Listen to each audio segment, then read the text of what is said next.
today.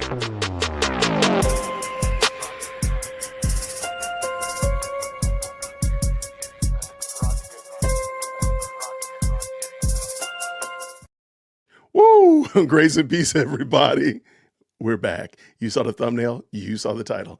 You know what we're about to do tonight? We're going to go ahead and we're going to look at, hold on, I got my ears. I hear myself in my ears. What am I doing? Why do I hear myself talking to my own ears? I hate when it happens. And just like that, found it. All right, be quiet, Jason. All right, y'all. This is going to be a good one tonight.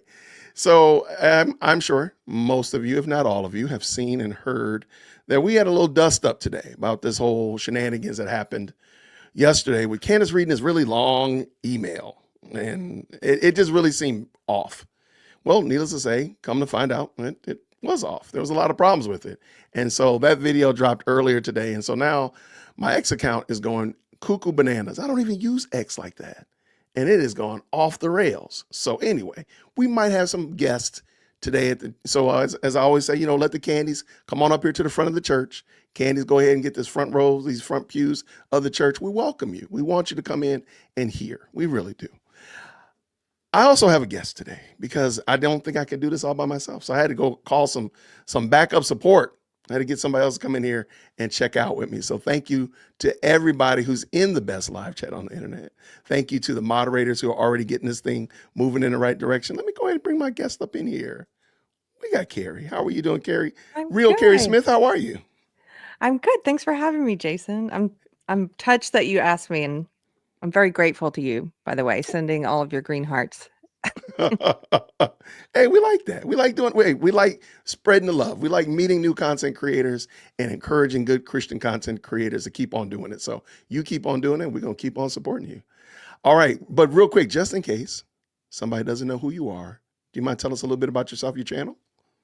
Sure. I host my new channel is called Deprogrammed. I've been podcasting since 2017 or 18. Okay.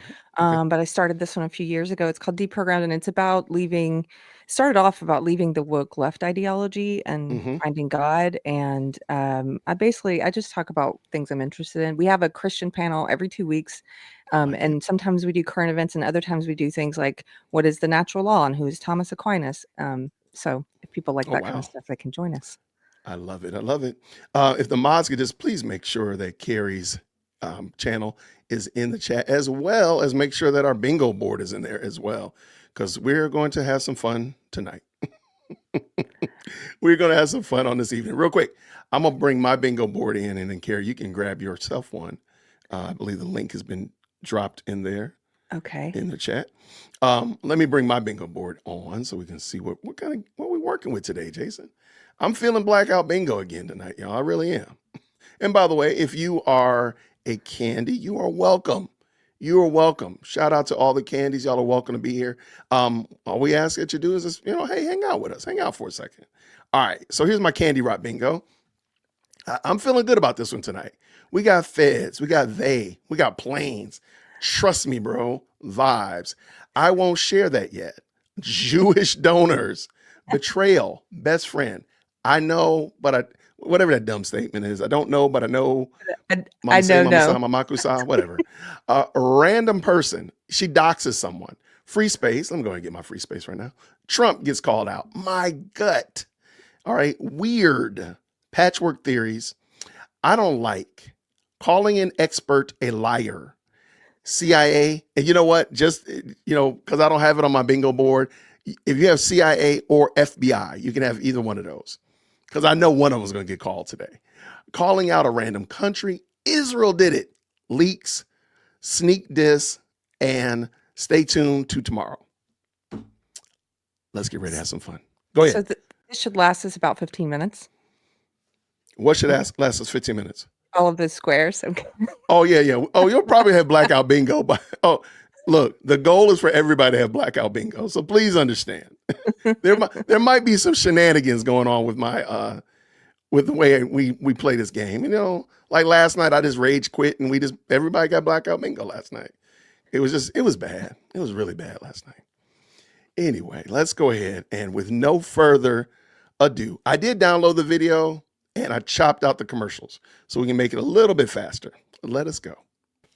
All right, you guys, I know How about this one? Do it like this, that I Jason. say that every episode is going to be explosive, but the lies and the intentional misrepresentations that are being delivered by Turning Point USA and their affiliates, they are really reaching a fever pitch, because we can confirm that Brian Harpole lied badly to. That's it right there. An official, a professional lie. Calling an expert a liar right off the bat. I knew it was coming. Let me see. It's coming. Look, I might not even have to cheat tonight. I got this feeling I'm not going to even have to cheat tonight, Carrie. Sean Ryan, an interview that one of the heads of security gave the other day. And I'm going to explain to you how we know that. I'm starting to think that we should believe that nothing they've told us is real. Plus, I don't think we can reasonably ignore that odd French company in Delaware now that our source proved. There is absolutely no reason for the French to be getting called out. There is no reason at all. Don't you like the way she says certain words? It's just the tone can make it sound suspicious. It's like that odd French company in Delaware. And you're like, oh gosh, right. That sounds so fishy. That's why I call it, that's why we have one called Sneak Diss now. Because she really, she's saying that to put into your mind a specter of something is wrong. Yes. Like, isn't it suspicious? I'm not saying it's suspicious, but why so she does that to create that. And matter of fact, when we get done, there's a fantastic video by John from What Do You Mean? I want to watch that as well, because he did an excellent job of explaining what we've been watching and laughing at and having fun with for the last however long. All right, let's go. To us that it certainly wasn't established to provide any maintenance to those Egyptian planes, and it was more than likely a front for something else.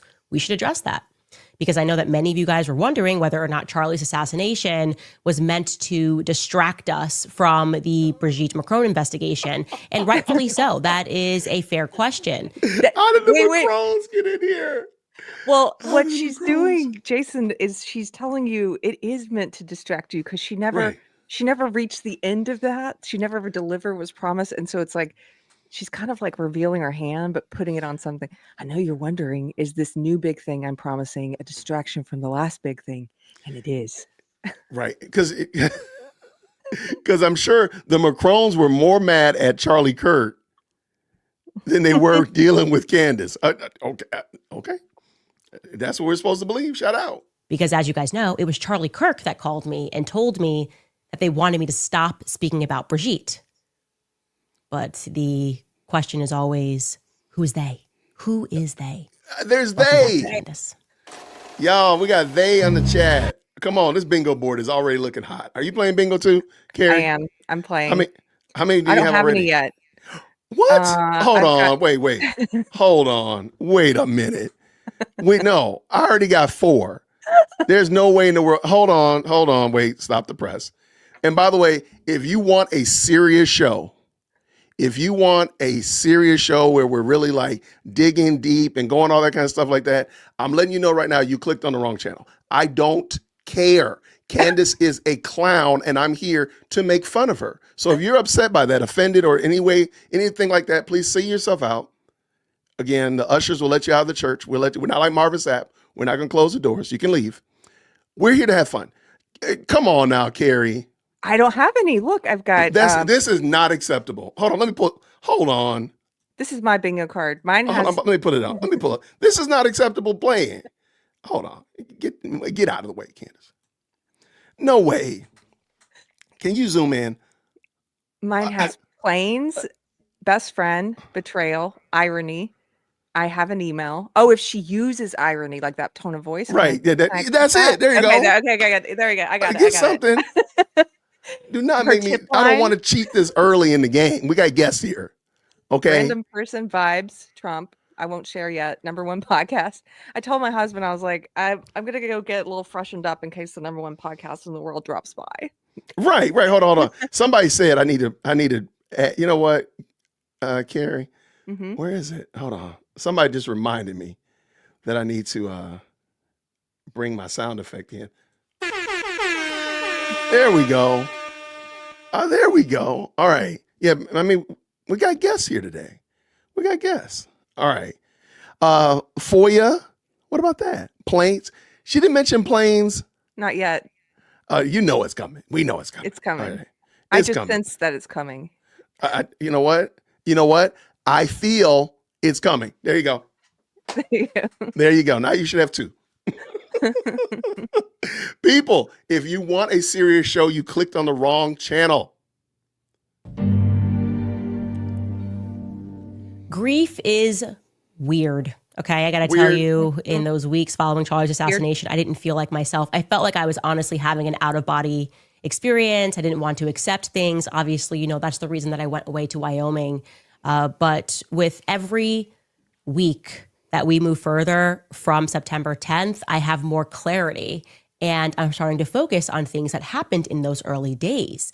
And there are certain things that are playing in my mind over and over again.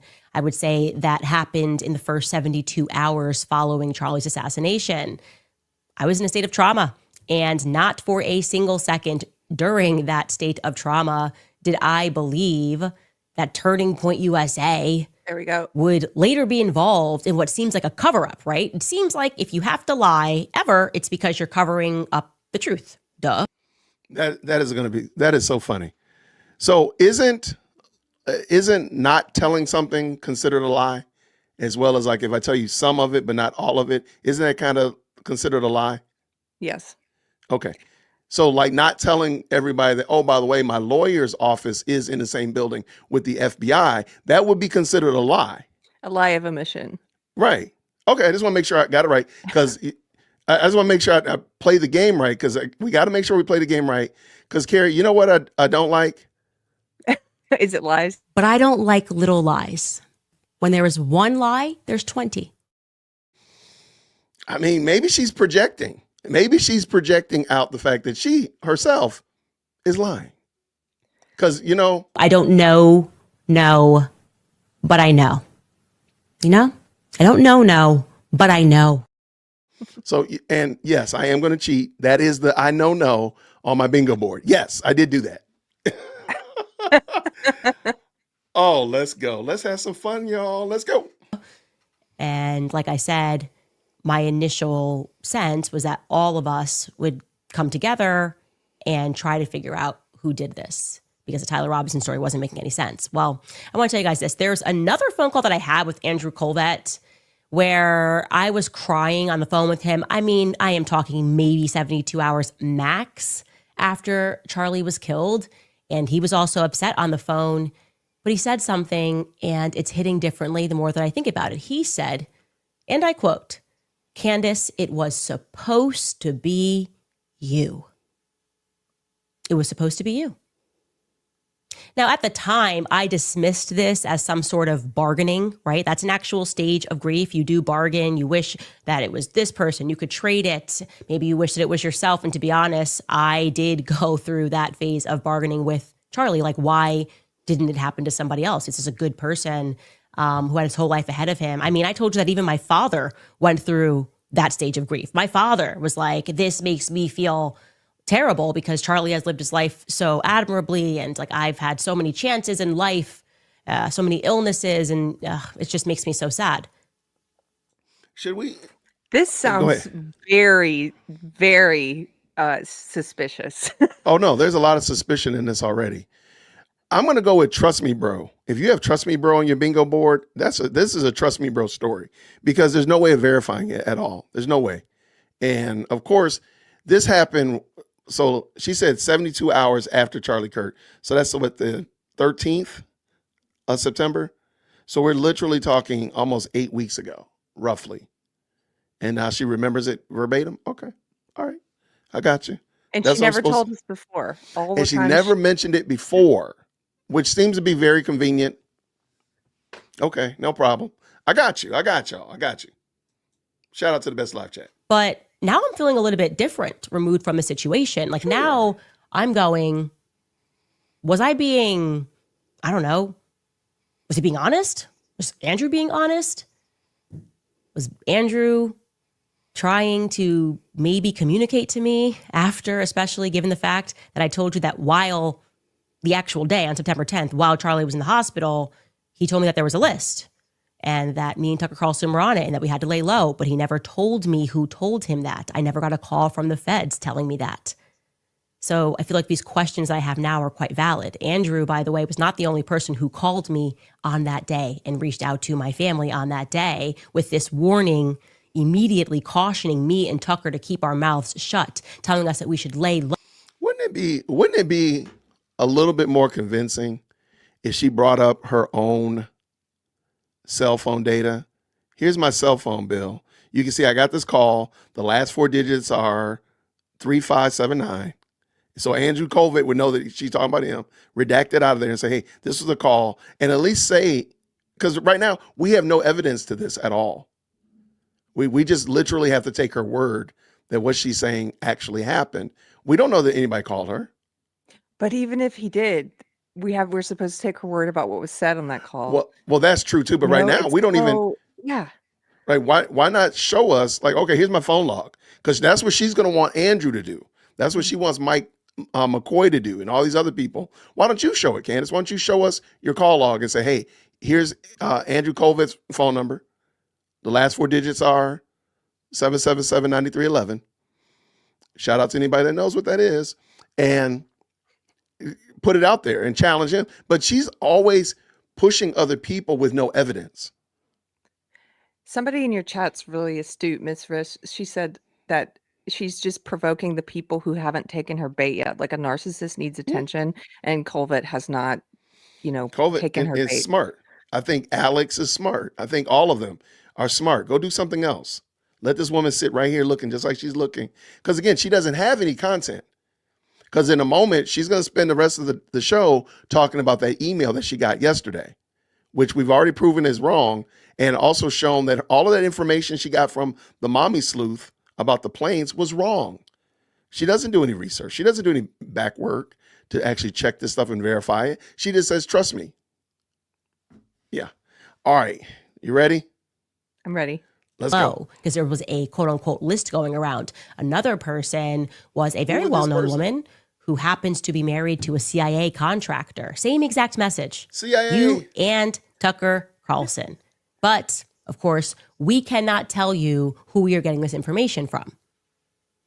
I'm starting to realize, as I consider who the sources are and their closeness to the military, and now that we've gotten into the story and realized that virtually everybody there that day has these military ties, that threat may have been coming from the government, actually. I mean, we're legitimately, now she's moved the whole thing. The whole ship has been turned off of Charlie Kirk, off of the revival that was coming post Charlie Kirk. And now she's literally made herself the center of attention. Yes. This is amazing. This is amazing. I mean, shout out, man. Shout out to Candace. She is headstrong to make this about her. Because again, as I've asked this question before, Charlie Kirk was such a problem that they put Charlie Kirk's head to bed, but they left you and Tucker and Nick Fuentes and all these other yahoos around to run around and cause chaos. But Charlie Kirk had to be put out. Okay. That makes perfect sense. I got you. That the globalized government that we live under, right? LOL to the idea that we have any national sovereignty, may have wanted me and Tucker to watch our friend die. And then that global gang wanted us to know that you will be next if you don't shut up. Like, wait, really, what? It was supposed to be you. But like, we're not going to take you out, but we're going to make you, we're so devious. We're going to make you watch and then know that this could happen to you. What? Again, you're right. She's about her. It's about her. But even more than that, like, where do you get, like, there's no evidence to this story. I could just be telling you this out of whole cloth. And I think, this is a main character syndrome on crack cocaine. This is that Breaking Bad crystal blue meth from Breaking Bad. This is some crazy work here, because she's thrown out 9 people out here. No references, no evidence. We just got to trust you. Trust me, bro. It's all about her all the time. All right, let's keep it rolling. And this new status angle is not something that seems subtle to me. When I consider that it was Charlie that called me, it was Charlie that said that they want me to stop speaking about Brigitte. And now I consider status, which according to our source, our well-placed source, is a front, right? Suddenly this French company comes in and Shout out to the French. Shout out, vive la France. She really thinks she's saying something. Bless her heart. This woman is insufferable, man. leases a hangar for only 2 years. Okay. And immediately this becomes a location where our Egyptian military plane is going to land in Wilmington, Delaware, not to get service. We know there was no maintenance happening because there was this lack of a lease. It's funny because she hasn't verified this. No. She hasn't. She does this all the time. All the time. This is really interesting. Again, it's fascinating that she puts in no effort to prove what she's saying, and she has not shown one shred of evidence. The last thing she showed was her own spreadsheet that she made with errors on it. That, ma'am. She always has errors. I remember when she had another, one of her central delusions or obsessions is planes. She did another episode where she tracked these planes and if there was a TP USA or TP Faith event happening near these planes. And it was ridiculous. And she was going through as if this proves something, even though they didn't overlap on the same day. It was within a certain period of time frame, which is 3 to days. Yes. Plus or minus 3 days. And then she said, I couldn't find one in such and such city until I realized that's when this particular college chapter of TP USA was started. And then her producer told her, actually, that was later. That was a year later.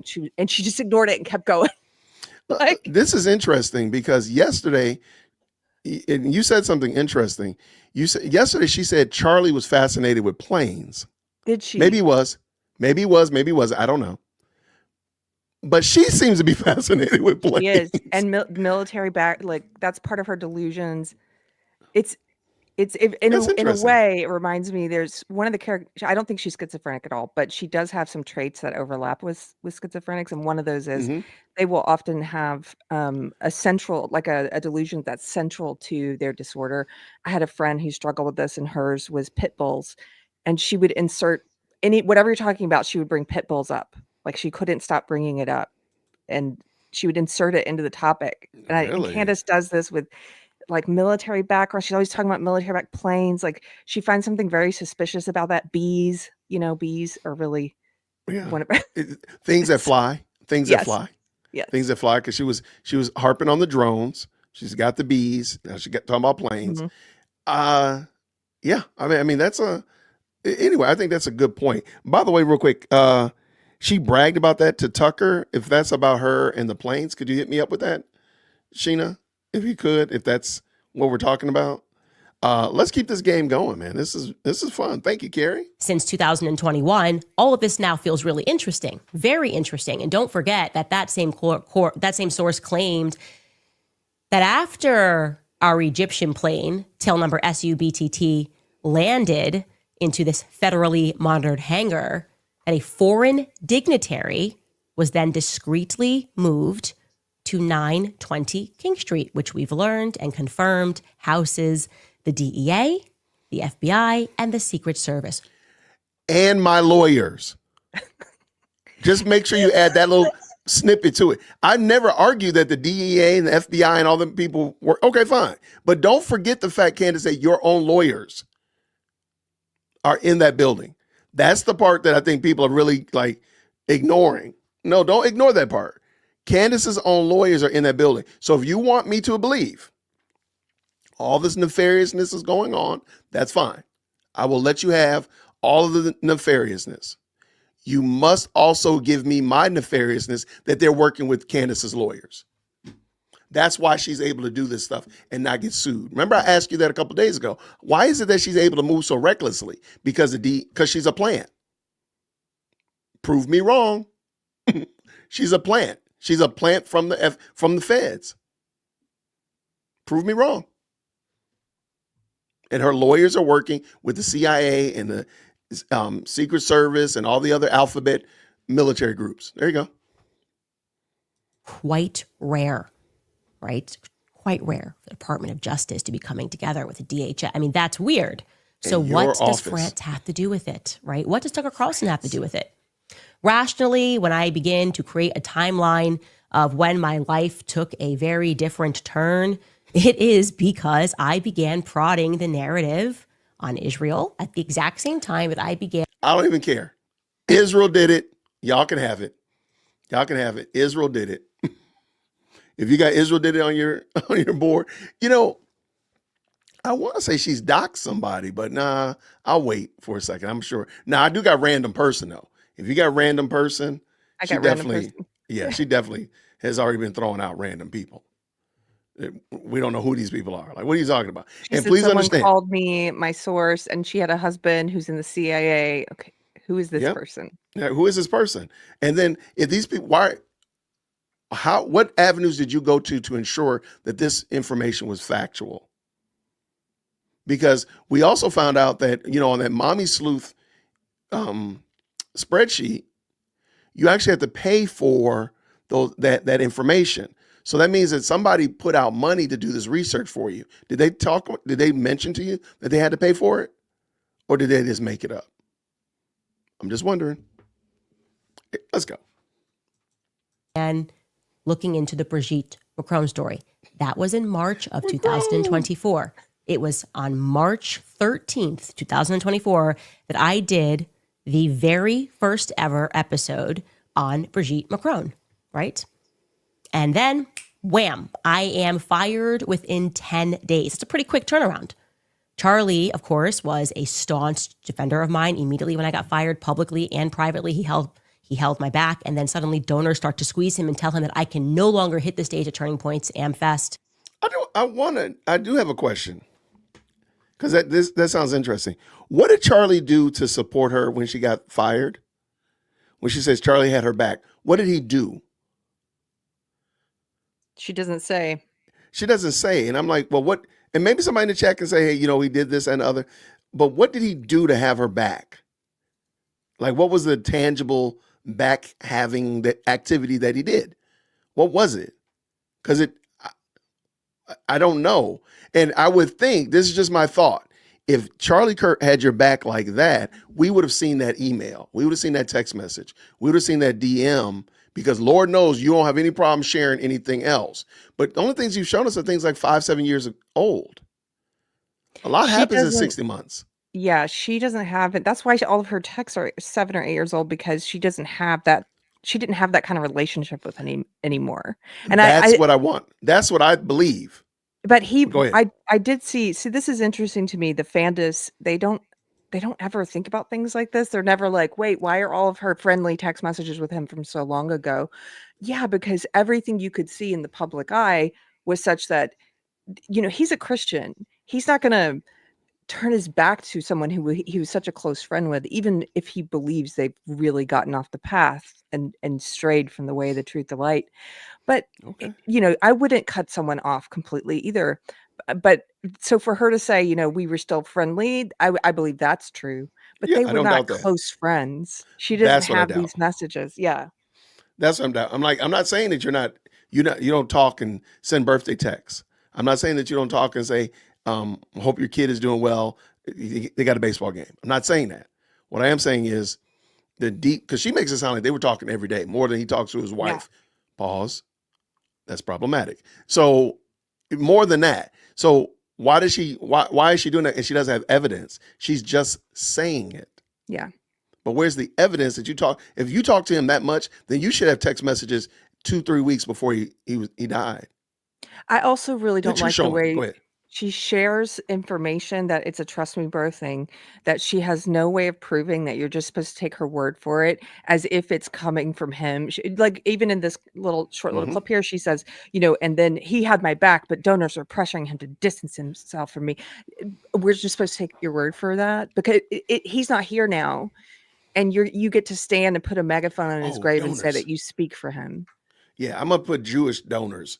I'm gonna take that. I'm gonna take Jewish Jewish donors. Did she say Trump or am I hallucinating? I don't think she said Trump yet. I don't think Trump either. But yeah, I'm gonna get blackout bingo tonight, y'all. I'm just gonna tell you. And if I have to, I will finagle it. I'm gonna get it one way or another. I'm gonna get that blackout bingo. So let's go. Let's keep going. They want me gone from the Turning Point roster, right? I bring my new independent show back in June. And the timeline, actually, when I start to put these things together, is interesting. So we're going to bring that up here because I like timelines. It makes things neat, right? So we are in 2024, right? March 13th, I do that first episode regarding Brigitte Macron. March 19th, just 6 days later, I'm fired from the Daily Wire. I thought it was 10. It's actually 6 days later I get fired from the Daily Wire. Then in mid-November, I begin communicating with Xavier Poussard regarding the potential to interview him during an upcoming trip to London. Xavier Poussard is the person who wrote the Becoming Brigitte book. He has never been sued for defamation. And I was only going to interview him one time because he had never been on camera. And I thought that would be a great get. And I still believe that Brigitte Macron was born a man named Jean-Michel Trogneau. Suddenly, on December 3rd, before I interview him, I receive the first ever cease and desist letter from Brigitte Macron and her lawyers. And the funny thing is, I didn't receive it. They sent it to a really strange inbox that was not monitored, right? This is on December 3rd. You can see. Strange inbox to whom? To your lawyers. And so it's just funny because she does, in fact, she uses that information. That was her basis for a lot of the Becoming Brigitte. With the pictures and the clippings that they put into that letter is a lot of the stuff that she was using. The wedding photos, the birth announcement, all that stuff is in the actual complaint. And it was in the original cease and desist letter. This seems interesting. Please see attached the time-sensitive legal correspondence sent on behalf of our clients, President Emmanuel Macron and Brigitte Macron. We urge you to provide this correspondence to legal counsel promptly. They sent it to the Club Candace info. I was totally a random box to send it to, so we didn't get it. Oh. We go back to our timeline. That's December 3rd. And 7 days later is when it's announced that Satis, that's when it's publicly announced that Satis, that French company, has inked a deal in Wilmington, Delaware for a hangar. Okay? They're suddenly a French company, the CEO who knows Emmanuel Macron, we've confirmed that, decides they're going to sign a 2-year lease for an airport hangar to do what? To paint planes. This woman's actually serious, y'all. I know, y'all, we got to take a station break. Carrie, she's actually serious. Yes. The French bought a hangar in Wilmington, Delaware, because they need to do something about Candace. But the French also are able and capable of putting Charlie Kirk's head to bed, but they left Candace Owens, I guess, as a message. Okay. Gotcha. It's just so convoluted and ridiculous. And she'll drop things and then but then unless she needs it again later, she'll bring it up, like you said, and pretend like she proved it before, but she didn't. And you're like, that's never been proven, but she'll bring it up. Just like the 12 Israeli cell phones. It'll never be brought up until it's necessary. Did you hear that about the 12 at UVU? There were 12 Israeli cell phones on campus that day. And apparently that's a bad thing because there's no exchange students. There's no study abroad. There's no foreign students that go to UVU. So because of that, we're supposed to look, but she never talked about what it was supposed to be. Same thing with the valves and levers. Go ahead. She doesn't have to, because the people who are wound up in this cult, their imagination can go off on its own in a million directions. She just has to say it like it's suspicious. There were X number of cell phones there from Israel that day. And they're like, she has to say it like it's a suspicious thing. And then they just start filling in all the gaps for her. Filling the gaps for her. Okay. Somebody, shout out to a moderator, has just emailed me and said that she did in fact say Trump. So I got to go ahead and take Trump's name off as well. Oh man, we cooking now. We cooking. We cooking. All I need is feds, and I'm sure I heard feds. I'm sure I did, but I'll wait. I'll wait. I'll be patient. I'll be patient. How you doing? How many you got? Let's see. I have I have 8. Okay, cool. Okay. And we don't want anybody to come on the show and then Elsewhere in that article, we don't want anybody to come on the show and lose. We want everybody to be a winner on Candy Rott Bingo. Everybody's gonna be a winner. Let's go. it tells us that it's a French multinational company that specializes in the painting of aircrafts, and they plan to open for business in a hangar not far from Wilmington Airport come the new year. So in 2025, this is going to be their hangar. Okay, interesting. Back to our timeline. That is publicly announced on December 10th. And then on December 18th, Tom Clare sends another follow-up email regarding the cease and desist. And again, I don't receive it because he's sending it to this random box. I am forever thinking in my brain now, what if I had received it? I would have been spooked. I would have thought that they were monitoring communications between me and Xavier Poussard, the obvious answer, because I hadn't been speaking about Brigitte Macron on my podcast. The obvious. It's obvious. It's obvious. It's obvious. You know what else is obvious, Carrie? What? I mean, besides this shenanigans, you know what else is obvious? That we are listening to a patchwork theory. That is very obvious to me. Yeah. Is there anything else that is obvious to you? I think it's obvious that it's going to be a shocker at the end of this, the whodunit, because every week I can't keep up. It's the French now. It's the French now. So the French, no, now we've left Israel. So now we're multinational to shoot Charlie Kirk. We are multinational now. Is this your? What is this? What is this you put? I found the guilty. We can wrap it up. There you go, ladies and gentlemen. Wrap it up. We're done. We figured it out. Shout out, man. We figured it out right here. Oui. Mon chéri. I mean, he looks like he says that. He looks like he's a mime or something. What are we doing? You are worse than, look, you can't come over here to the best live chat on the internet and behave like this. You need to be on your best behavior. And that's saying a lot for us. All right, let's go. So what was up with the cease and desist? I think my suspicion is they knew that I was moving to interview Xavier Poussard, which I then did. As you can see on the timeline, on December 21st, I interview Xavier Poussard in London. We did not release it, right? We fast forward, we receive, after he forwards it to our actual attorney, and we receive the communication. And it actually just makes me angry because I'm pregnant.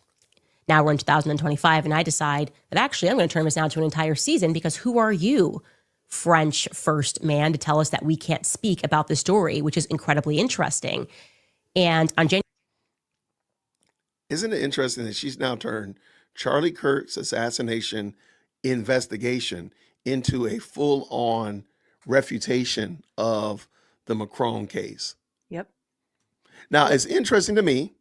It might not be interesting to you, but we've dug into the Macron case. I've been on the Macron case early on in this discussion. It's just adorable to me that people have kind of forgotten about the Macron case. I've seen people's comments like, did they ever sue her? Who won the case and stuff like that. So it's kind of moved out of people's minds. Why is she using this time right now, this very delicate investigation time, to bring the Macron case back into the forefront? And dare I even say, insinuate that the Macrons are involved in the deletion of Charlie Kirk. What's going on in the Macron case that she is trying to bring light to? That's my question. All right, you ready? I'm ready. Let's get it. January 31st, I release the first episode of Becoming Brigitte. Brigitte season 1 airs. And obviously, this show goes viral because it was a shocking story, an unbelievable story. People worldwide are going, what the heck is going on? It's not what the press told us. It really kind of, it shocks your core that the press could be in on telling a lie this big. And then on February 17th, we premiere my sit down with Xavier Poussard. Okay. Jumping back into this timeline, that's on the 17th that email comes, that we premiere that sit-down interview with Xavier Broussard. What is And a this couple of about? days later, on February 24th, Do you have any idea what we're No, doing? no, this is a narcissist's brain. Like it's all related to her. It's like, and on this date, I started thinking about writing my next book, which you can buy at da da da da. Right, right. And on this Like, date, why did she skip my birthday? I mean, like, why don't you insert everybody in the best live chats birthday up in this joint?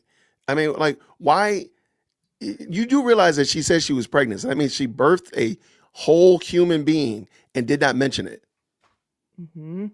Didn't even mention it. And I don't know how her husband feels about this because she is crashing out for a dead man while you, a whole live husband, are upstairs playing with the kids. That's all I got to say. That seems suspicious. You know what I think about that? I got a feeling about that. You know what it is?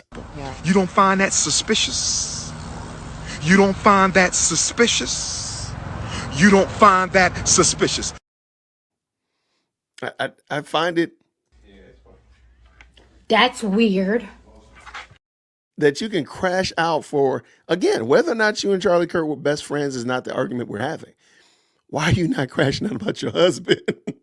Why are you not obsessed about your husband? It just seems weird to me. Your wedding anniversary is past in this timeline, by the way. He's an accessory in her life. Like he's like a piece of He's like a furniture. beard. He's like a beard. Yeah, or it's like Pause. something she owns. A beard, yes. He's a beard. Pause. Charlie Kirk reaches out and he tells me that the White House is asking me to stop speaking about Brigitte. And he tells me that it is related to the peace deal in Ukraine. That is ostensibly the reason on this same day, February 24th, that's how quickly the phone call happened. This is the day that Donald Trump meets with Emmanuel Macron. Do we have that, by the way, the text message between me and Charlie? Here we go. Yeah, this is February 24th. I'm showing you guys this now. Hey, I have something to tell you from the White House. They asked me to call you. I'm not trying to be picky about this, but this actually has timestamps on it.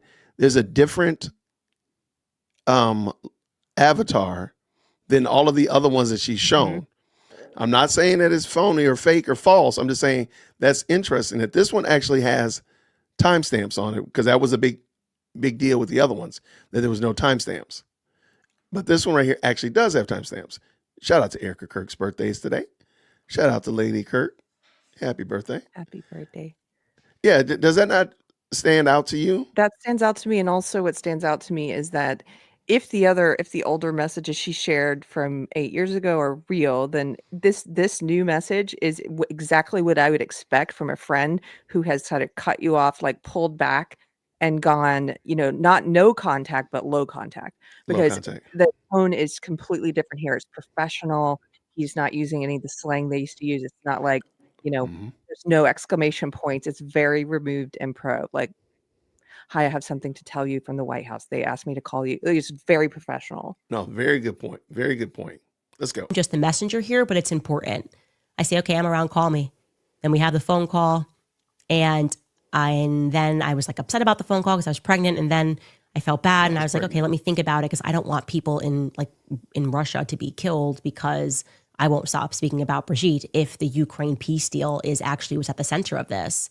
And he says, okay. And then I tried to say, I will circle back tomorrow, or maybe I said tonight, call if you want to chat at all. And we did, we chatted. The next day you can see he starts with, the White House just asked for your number, FYI. I think POTUS might call you. And that is not what happened. On February 25th, actually, Sergio Gore called me and asked me to stop speaking about Brigitte. And it felt more like an order than a request. And I did not respond in kind to that. February 26th, President Donald Trump calls me and asks me to stop speaking about Brigitte. Now, Charlie's in the middle of this. Communications are happening between me and Charlie about Brigitte, okay? On July 1st, and by the way, the series was over, and I said I'll agree to be quiet about this for a while because it's no longer relevant, and I don't want Christian men to be slaughtered in Ukraine, because I'm not keeping my mouth shut. Now, what about the Christian men that are slaughtered in Nashville, Tennessee? Like, you do realize that there are other things going on, Candace. And it's the part that this is the issue I have with her. And this whole clown show is that everybody's making the only thing that's important is what's going on 9 time zones away, not what's going on in your own city, your own town, your own HOA, your own church, your own home. None of that stuff matters as much as what's going on 9 time zones away. And that's kind of crazy work. Let us continue with this. Did you have something? Oh, no, let's go ahead. I have too Now, much. on July 1st, Macron sends another legal threat. On July 18th, this is where things get really interesting. Charlie Kirk hosts Tucker Carlson at SAS. This brings in the Tucker element, right? He tells Tucker to go max, call out Israel, Jeffrey Epstein, just go max. And guess what? Tucker. Have you heard that clip? I have. Yeah. Did It you sounds get like it? what you would tell someone before they go on stage. Yeah, go Max. Go iPhone Max. It's just, this is so sad. They imbue it. She's been imbuing it with all this extra meaning other than, Yeah. But like, go Max. That doesn't even, okay, fine. That still doesn't make sense. But okay, never mind. Let's go. Really did go max. I want to actually play for you this clip of what Tucker said on stage. Take a listen. Okay, yeah, let's hear it. The unfairness of it drives you crazy. And it's particularly galling in the case of Jeffrey Epstein and the whole constellation of people around Jeffrey Epstein, all of whom seem to be getting away with scams. And how do you know they're getting away with scams? I'll tell you how, because they're useless and they're rich. So how do you come to a place where some of the least impressive, most useless people who have no actual skills become billionaires? How's that legitimate? And by the way, if you ask this question, at least in Washington, it's like, oh, well, yeah, it sounds like you're a socialist. Sounds like socialism. Yeah, okay, I'm a socialist now. All right. I was a Qatari agent or a bigot. Now I'm a socialist. All right. Leaving aside my committed socialism, can you answer the question? How did Bill Ackman get $9 billion? Bill Ackman, a pretty impressive guy? I know Bill Ackman. No. Bill Ackman's like well-connected and super aggressive. That's it. And I think, well-connected, super aggressive people deserve a fair living like everybody else. But if you're accruing $9 million just because you're willing to do anything, I don't know why we have to pretend that's good. How did Epstein get 4 Gulf Streams? How did he get an island, a massive ranch in New Mexico, the biggest house in New York? Like, what is that? Like, at some point, the basic economics really matter. And they matter because, not that it's bad that rich people are getting richer, it's bad that everyone else is getting poorer. And it's especially bad that young people can't afford homes. So Tucker is. I have no idea what I just heard. Shrieking. Wow. I mean, I understand. I understand and appreciate that we need, but why? It's not a zero-sum game, just especially in the world that we're in today. Never mind. I'm just let it go. Tucker making me sleepy already, man. You making me tired. I got to. We'll have to take a commercial break. Did you have something you want to go? Well, Tucker's been he was one of the biggest disappointments for me. I think he's gone off the deep end as well. I don't know sure. why. But I do know that clip where he said he was scratched by a demon in his sleep and woke up with claw marks and stuff. I know that some people were making fun of him, people that don't believe in spiritual warfare and stuff. They were kind of laughing at that. And I was thinking, actually, well, maybe it did happen and the demon got him because I got you. Because he sounds different. Even his laugh is different. His way of speaking sounds different than it used to. I don't know. Something's different with him. It's creepy. No, I got you. I am one of those people that make fun of him. Mm-hmm. I don't believe primarily that I don't believe that things happen exactly like that. If he had not said that he was in the bed with 4 dogs, I would have a different conversation. But being the fact that you say you're in the bed with 4 dogs Right. and something mauled you, Right. and you immediately, and he said he was not a Christian. He didn't know anything about the Bible or anything like that. So why was your immediate jump to that a demon assaulted you and not Fido right next to you or Cosmo or Scooby? Like why did Snoopy beat those charges, but the demon Screw Tape gets called out? I don't understand. Screw tape. Or maybe he just had a dream about the demon. He really believes it, but that also, to me, is indicative of, I don't know, his mind's in a weird place. It is indeed. Okay, let's keep her going. Let's go. Getting to the heart at there is that we don't live in a meritocracy, right? You have people who, because of their bloodlines, are just being handed things, right? Barry Weiss is a perfect example of that. Nobody knows why she is an executive at CBS. She has no objective talent. I will guarantee you everyone around her is smarter than her. And yet CBS picked Barry Weiss. There's a reason for that. There is a reason why people who are talented can be completely shut out, taken out, told that they can't even be in the system. Think about Kanye West, right? Because of what he's saying. And then people who have no talent are suddenly everywhere. Billboards. We're being told this is the most beautiful person, the smartest person. This person has what it takes to have a makeup brand, whatever it is. And they have no objective talent. The irony is actually about to kill me. I'm trying not to die from the ironic statement that she just made. Go ahead. What were you about to say? Yeah, just the irony. It's incredible to me. She acts like, to me, you know, when she's always talking, bragging and boasting about how she built her platform all by herself with her sweat and tears. Mhm. And she's acting like a pop star who signs to a major label, becomes famous, and then eventually is so famous they leave the label and they start their own label, which is great. You should do that. That's smart as a music artist. But then pretends like they built it all by themselves. And it's just not true. Now, there are some platforms that have millions of subscribers that have done it themselves, like Nerdrotic is one of them, like Eric July Facts. is one of them. Absolutely. You know, The Quartering. There are those that they didn't have all these major labels to, you know, it just makes me laugh. The Daily Wire built you, TP USA built you, PragerU built you. Like, don't pretend. Yeah, and let's also keep in mind, your husband is no slouch, so it's not like you did a shoestring budget. That studio that you're in, albeit in your basement, y'all didn't come out. Y'all are not broke. And let her tell the story. You know, she's the one that paid off a $150,000 student loan debt in like 3 years, so she can go back and get two degrees.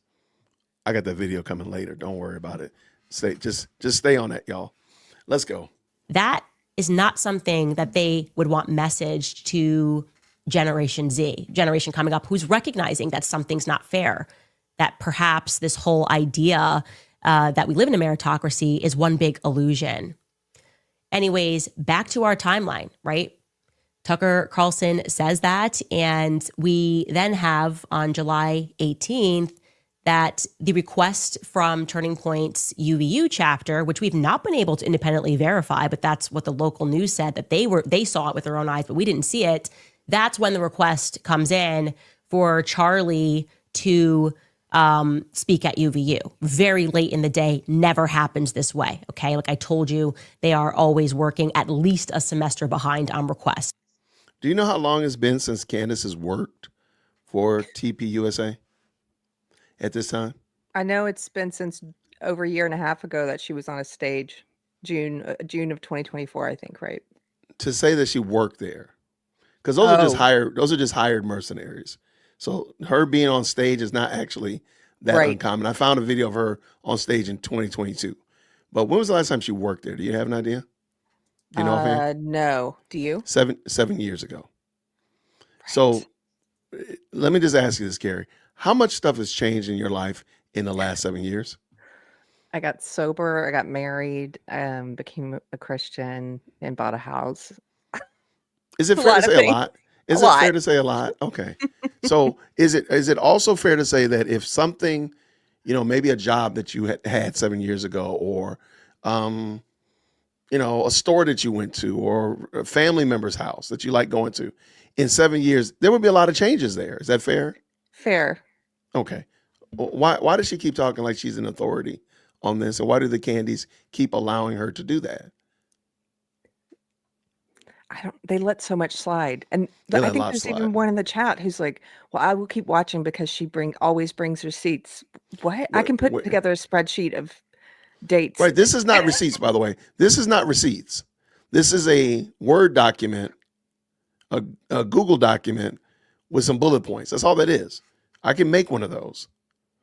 I actually did on my show. I showed that you know, the big deal was when she was showing those text messages, people were asking her to scroll up. Remember that? I don't know if you. Oh yeah, I did. I saw that. And I showed on my phone, I can do that scroll up thing with a picture. And I can take a picture of text message and scroll up, and you would think that it's new, but it's not. It's just a picture. Yeah. So these are not receipts, by the way. These are not receipts. And let me ask you another question. Have you been able to verify these receipts? Has she put them up in a Google Drive? Has she made them available for people to see and independently parse through? I'm just asking questions. But this one's happening quickly. This is really interesting because BTT then comes in from Cairo through Paris and lands in Omaha, Nebraska. And it's the longest stay, actually, that they have in Wilmington. Okay, they do this long stay, and that's not in Nebraska. That long stay that I'm referring to is happening in Wilmington. They stay in Wilmington for 6 days. Okay, that happens to be from the 20th to the 26th. That happens to be the period that Brigitte and Emmanuel Macron released to the Financial Times that they are suing me in a Delaware court. Right? Not saying that Brigitte or Emmanuel are on this plane. What I'm saying is that. Then what are you saying? What are you saying if you're not saying that? What is she saying? What is she saying? I don't know. Look, there was a plane that came into Delaware on such and such date. On that same date is when a lawyer contacted me that the Macrons, and what does that have to do with anything? What does that have to do with the case? What does that have to do with it, Candace? Again, like if you're Candy, I'm just asking seriously, what does this have to do with anything?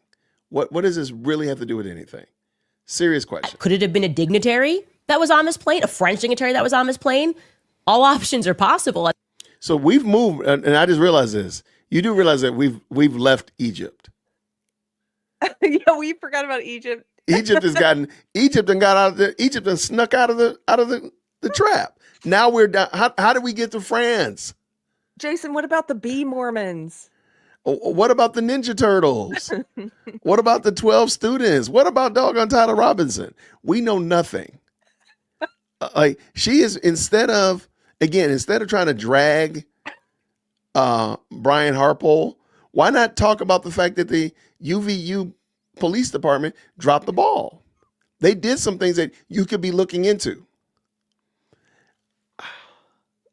Your Wow. chat is hilarious. Blair says, could it have been an alien on the plane? It could have been it could have been snakes on the plane. It could have been snakes on the plane. I am tired of these snakes on the plane. Why do we have to believe any of this? Is a very valid question. This makes no sense. Okay, let's go. At this point, because guess who owns the hangar? A French company. Okay. A French company owns the hangar. So that's interesting. Go back into this timeline and something else happens that's very strange in this constellation. Right after that, by the way, I want to show you this. So odd. Like we were so surprised when we got this. They depart on the 26th from Wilmington, heading back to Cairo. They released it in that period of time that they're suing me. On July 27th, I'm showing you this private communication between my legal team. We were very confused about why this lawsuit was being filed in Delaware. Like, not putting anything together. I didn't know about Satis, nothing. This is my lawyer, and he says, here's like the PDF. It's massive. We're likely going to try to file a motion to dismiss to stay the case on the grounds that it's inconvenient to litigate in Delaware because you're in Tennessee. Your companies in Delaware did not defame anyone. The witnesses are in Tennessee. The Macrons are not citizens of Delaware. Thus, there's no connection to Delaware. Like, what are we doing in Delaware? We should dismiss in Delaware and say that they have to file where you are, like where they claim that they have been defamed is here in Tennessee. Let me ask a question, Carrie. Mm-hmm. Does that make sense? Does it you live in Tennessee? I'm not saying you live in Tennessee. I'm not telling people where you live. You live in Tennessee and you do business in Tennessee. That would make sense then that you would be sued in Tennessee. Does that make sense? Yes, it would make sense unless her LLC is based in Delaware, which it very likely could be. One of my companies was in Delaware. Okay, yeah. A lot of people do their incorporation in Delaware because it has great tax credits to do it there. Mine was there. Mm-hmm. So, yeah. Wouldn't it? But it would be really weird if I pulled up a lawsuit where Candace Owens sued somebody for defamation out of Delaware. That would be crazy, wouldn't it? That would be just insane. It sounds like it'd be part of some conspiracy. And especially if it happened like in 2022. That would be really bonkers if I pulled that up and said when she sued USA Today for defamation during the COVID case, she sued them out of Delaware. Really? Yes. Oh, how the plot thickens. So, ma'am, you can't just sue them in Delaware when you want to, but then not get sued in Delaware because you don't want to. That's not going to work. That's not going to work. So, Jason, just so I understand, her allegation here is that there's something fishy here that they're suing her in Delaware where her LLC is located? That is correct. Okay, thank you. She's just ignoring the fact that she's formed her LLC in Delaware. She's making it, you don't even hear her say, like, my LLC is in Delaware. Yeah, she didn't acknowledge that. Right. She just says, well, you do business in Tennessee. Well, no, but your LLC was formed in Delaware. That's why they're suing you in Delaware. If your LLC, and I asked a lawyer, if her LLC had been in New York, it would be a different thing. Or if her LLC had been in Tennessee, it would have been a different thing. She put it in Delaware for a reason. Guess what? You got to take the good and the bad. Sunshine and rain, love.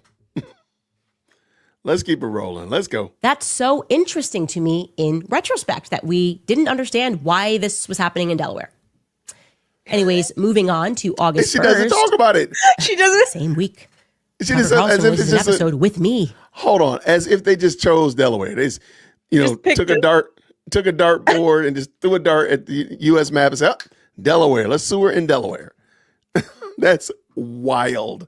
And what goes viral from that episode is that we are discussing the Brigitte case. Tucker is interested. He's watched the series. He believes that Brigitte Macron was born a male, rather.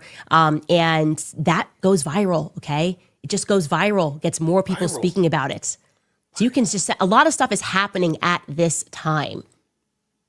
Then what we have is in very early August, we know that is when Turning Point is beginning to scout this location for their event. The school is telling them this is not a great place for you to host this because there's no traffic control here. Turning Point employees insist that it is the best location. Headquarters employees insist that it's the best location. It's Charlie's preferred location. But this is very interesting. Notice she's deliberately saying something that contradicts Brian Harpole. And she's saying it as if it is a fact that Turning Point insisted. Brian Harpole said that the school said, this is where you're going to be. Mm-hmm. He said, we give you a permit. This is where you're going to be. And he says, we can't argue or anything of that nature. So she's literally trying to create this story that somehow or another, TPUSA really wanted to be outside so that this could happen. But I still don't know how French come into this, though. This is crazy work. So it's got to happen from August 5th to the 6th. That's the notorious Hamptons retreat that took place. Charlie himself described it as an intervention, and Bill Ackman disputes that narrative. Where did he say that? This is one of those examples of where she feels like she's established this as a fact, although she never did, and her cult doesn't pay attention. Mm-mm. And they have accepted it and internalized it as a fact, and so she says it like it is. Right. Where did it happen? Where did it happen? Where was it? How do we know he said it? Now, maybe you have an email. Maybe you have a text message. Show it with the timestamps, all that kind of good stuff like that. Not the made up ones. Don't be doing it on your iPhone. Dylan disputes that narrative. Bibi Netanyahu offers to take Turning Point to the next level financially. Charlie declines that offer. Okay. We fast forward to the 17th. BBT flies again. It does its Nebraska route. Charlie speaking on August 23rd. Again, Egypt has left the chat, and she's not talking about the planes following him anymore. I've noticed this. It's not trailing behind, because before she was saying that the planes were literally following him. Like, you get in your car, I get in my car, and I chase after you. Hey, follow that plane. Like, I don't know how that even works. And I think she realizes how ridiculous and ludicrous that sounds. So she's not saying that anymore. Now it's just the planes are just coinciding, cohabitating in life or in the air. That's weird. Yeah. Coexisting is the word I wanted. Okay. It again goes through to Wilmington, and it stays one night on August 23rd How dare in you. Wilmington before heading back to Cairo. On September 3rd, Brigitte Macron is basically opening up its Paris Design Week, and she's photographed with the Minister of Culture. We have that. And then drops off. On the 4th, we have the BTT flight departing from Paris. Now, I'm going to tell you what's really interesting about that September 3rd date that I forgot to mention before we get to December 4th. President Zelensky is in town also, though. Brigitte Macron welcomes President Zelensky into Paris on September 3rd. What does this have to do with anything? Nothing. I mean, come on, man. Come on. Come on, Candies. Help us out. Help us out, Candies. If you're in the chat and you're Candy, just tell us, what in the world are we seeing and hearing? What is going on here? Somebody in your chat says Ukraine is now back on the table. Yeah, there we go. There we go. Ukraine is on the. At this point in the game, I'll need y'all to tell me where y'all have been. Where were you on September 10th? Where were you? Because let's go. Because there is this remarkable, and I would assume rare, I don't know, but 35 state leaders meet to discuss Ukraine, securing the security of Ukraine, okay? That's what they're there to do. Brigitte greets him on September 3rd. Was that not a big deal? Like, weren't they like tearing each other apart, Ukraine and Russia, kind of like doing that whole war thing where people were becoming unalived and losing limbs? Wasn't that a big deal? Jason, you're neglecting to realize it wasn't as big of a deal as planning months in advance to send Candace a warning by assassinating someone else. And I don't know exactly what the theory is, but in her mind, it's a much bigger deal. They were here to lay a plot for her. Okay. Well, anyway, that whole 35, the way she says that, I'm just done with it. 35. Yeah. We know there's going to be a stay tuned tomorrow. All right. This is crazy work. You know what? Real quick, Carrie, because I need to clean the palette. So what I'm going to do is I'm going to shout out some supers. Thank you so much. Slayer Princess with the $2 super says this. So good to see you both. Hey, you got some fans over here, Carrie. And at the mosque, please make sure that Carrie's link is down in the chat as well. Y'all make sure you check her out. Candy is going to say she was supposed to be the target. Is that a reach? Yes. Well, she said at the beginning of this episode that she was the target, that they killed him, but so to strike fear in her. Yeah. Thank you, Captain Jackson. I don't think that's a reach too far at all. At all. Shout out again. Is there an exorcist in the chat? We are going to need one Candaspiracy stat. Thank you so much. Going to need one Candaspiracy. Thank you so much, Captain Jax. All right. What does Linda say this with a 5? The plane, Dallas. The plane. Oh, that's what we should have got some tattoo. We should have had tattoo from Fantasy Island saying the plane, the plane. That's what I should have did. All right, I'm gonna get that meme in there. Shout out. Thank you so much, Linda. Thank you. Amethyst says this. Are they her lawyers or the lawyers representing those who are suing her? I saw someone in another chat suggest that. Well, on the document, it says on the complaint, that is the lawyers in 92, was it 920 North King Road or whatever it was. That's her lawyers. Those are the ones. So, and you can see the Candyland documents, the Google Drive. You can see all the documents in it and see that's who represents her. But even more than that, like, why does she not mention that? Let's keep going. Thank you so much, Mo King with the $5 says this.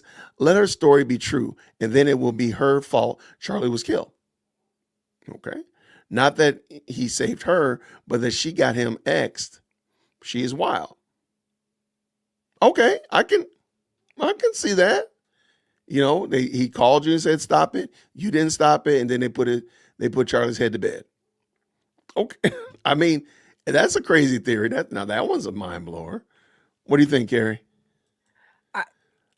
I'm lost. So it could be anything. At this point, it could be anything. I actually think she does throw darts, like you I mentioned do. I earlier. think so. No question about it. She's a mean dart thrower for sure. Vanessa says this with the $2. I thought Trump called her to have her stop. I mean, that's what we heard. Why does she not stop? I think that's a good point. Captain Jackson again with the 5 says this. Remember, Tucker's description of Go Max convo looked different. Look nothing like the clip Megyn Kelly MK showed. Tucker looked confused in that clip. Good point. That's a good, excellent point. The story is totally different. The way Megyn tells it, Tucker tells it, and what we actually saw are not the same. So shout out. Thank you so much. See you with the 2. Isn't this how Holocaust started? She's dangerous. She's very dangerous. And I thank you for that for sure. All right, let's round these bases. Let's get done. Did she not see that her info was disproven? Is she really that myopic? Does she really think we all are stupid? She means her lawyer. She means her lawyer in DE. And I thank you so much, Amethyst Angel, for the $5 super. I just want to know, like, why are you not mentioning the fact that your lawyers are there or that your company is there? You mentioned all this nefarious that's going on in Wilmington, Delaware, but not the fact that you actually have business there, which would make you more suspect than this random Egyptians, than these random whomevers. You are just as culpable now because your lawyers are there. How do we know that they're not moving you around to do things on behalf of this other secret cabal? How do we know you're not a part of the cabal?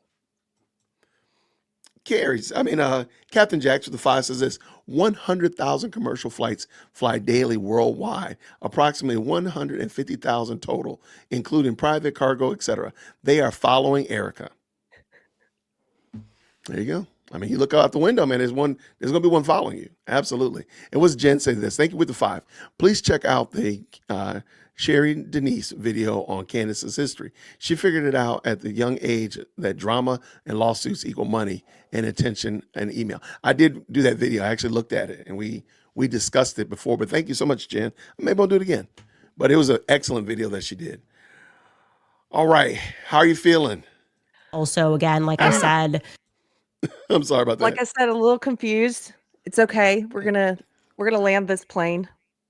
Unintended. I like how you did that. Unintended. You know, I think it's interesting because, again, John from What Do You Meme podcast did a video about what this style is that she does. Mhm. And he explained it. It makes perfect sense. And I mentioned this also, her book club that she always touts her book club. Have you ever paid attention to the books she reads? I have not. I know it's a lot of occult titles. There we go. They're all occult, MK Ultra exposed, a lot of things that are like, okay, fine. Maybe they're true, maybe they're false, but why are you not exposing your audience, Candace, she alleges to be a Christian? Why are you not exposing your audience to things, hey, let me explain to you about who God is or something of that nature that would edify them and build them up? Why is everything that you read in your book club occultic, mind control, whatever? She was really going hard in the paint about a book called Chaos. And she described, say again? I said, I've read Chaos. Okay. And the reason I brought that up is because one of the elements that she described was the idea that they overload you with information. They overload you with information to the point that you will just start accepting things because the information is just so much to parse through all the time. And what does she do every show? She overloads you with information and none of it means anything and none of it's connected, but people come away like these people in her they come away going, she brings receipts. And I'm like, of what? Can you present in a cogent fashion what you learned today? And they can't. But they're very sure that she's, I don't know, like has good intent and is going to solve this. And there's a lot of nefarious and she's over time and over repetition, she turns people that she hates, people who know what she is, I think, who've correctly called her out. She turns them into these targets of wrath, and her audience ends up hating these people, and they can't really explain why. People like Seth Dillon. Yeah, like why are you mad at Seth? Tell me why you're mad at him. You have no idea. You have no reason why. So, let's finish this up though. Was with the Minister of Culture. And then we have this flight that leaves from Paris. BTT leaves from Paris, and it's go time, right? This plane is now going to stay for 6 days, and then it's going to go to Wilmington, Delaware. As you guys know, it's going to stay in Wilmington, Delaware before departing on September 11th after Charlie Kirk's assassination. I find this now to be very interesting, okay? Very interesting as to whether or not on that Egyptian, quote unquote, Egyptian plane, there could have been foreigners that are not from Egypt. And I think that's pretty obvious that these people were not from Egypt, okay? I really don't think this was an Egyptian-filled plane. Whether or not they had Egyptian passports or Egyptian names is a whole other story. But people at the state level print IDs, right? Of course, obviously. Jeffrey Epstein had a Saudi Arabian, totally different identification, multiple passports and different names. I am very curious about how that timeline is coming together because we were getting very close to something as we had started on September 8th, by the way, our Becoming Brigitte season 2. And we were looking at how unusual it was that a dog was barking a bit too loud, a thief that nobody was pursuing was running, and that was us discussing the MK Ultra program and Brigitte Macron strangely and Emmanuel mentioning MK Ultra in the lawsuit to us 18 times struck us as odd as we were trying to determine whether or not it could have been Brigitte Macron that was involved in that Stanford experiment, this prisoner 2093 that was being protected. We didn't know why this prisoner was being protected. We sent somebody there. There seemed to be more.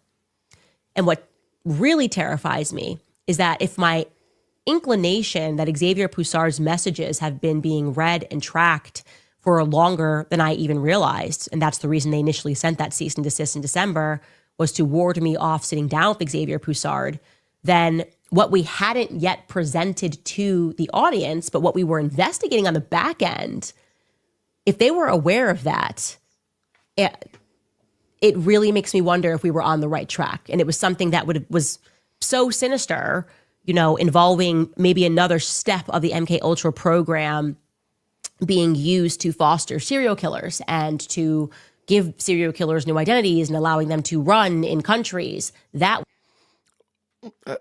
I don't even think I fully even understand what we're doing anymore. Nobody does. I am sorry, y'all. I am so sorry. And we have a guest here, and I'm telling you right now, Carrie, if you were not here, I would have already quit this video, and I would have gone and just said, I'm done. What in the world is she talking about, y'all? And I'm sorry. I really believe that this is part of the problem with what she feeds herself. And I know a lot of people don't like that. I say, Candace Owens is not a Christian. And the fact that she doesn't, she feeds and feasts. And I'm not saying you cannot enjoy non-Christian content. Don't hear what I didn't say. What I'm saying, however, is if your steady diet is non-Christian content, you have no other outlet but for this to become what you become. Like, if all you're doing is feeding on conspiracies, the occult, mind bending, and this, that, and the other, that's all you've got. You have no way of discerning, no way of parsing through this stuff. So every crazy thought that comes into your mind is a valid thought. And we know good and well, I hope you know at least, that's not the way it should be at all. Wow. Yeah. I can't imagine her, though, sitting down. Can you? And doing, like, reading some C.S. Lewis, like, or the Screw Tape Letters. We're doing the Screw Tape Letters. We're doing a book discussion in January, going through the Screw Tape Letters. We just finished John Bunyan's Pilgrim's Progress. And I would much rather, why is she not exposing her audience to that kind of stuff? Because she's not a person of faith. Well, that's my point. That's why I really want that to become the obvious, so that even a Candy can say, okay, this person's not a Christian. Yeah. Like, I don't think this person's a person of faith, whatever Candy wants to say, but they can at least say, yeah, this is different. And not attacking Allie Beth, calling her a fake Christian, but you want me to believe this is a Christian? Okay.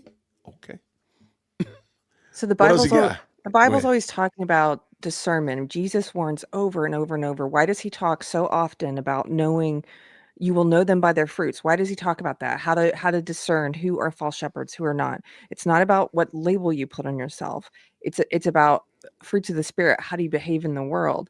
Mm-hmm. And it's funny. My husband and I were doing a Bible study the other night. We were reading the beginning of Romans, and it was the verses that were about how God gave them over to A their reprobate sinful mind. desires, Yes. right?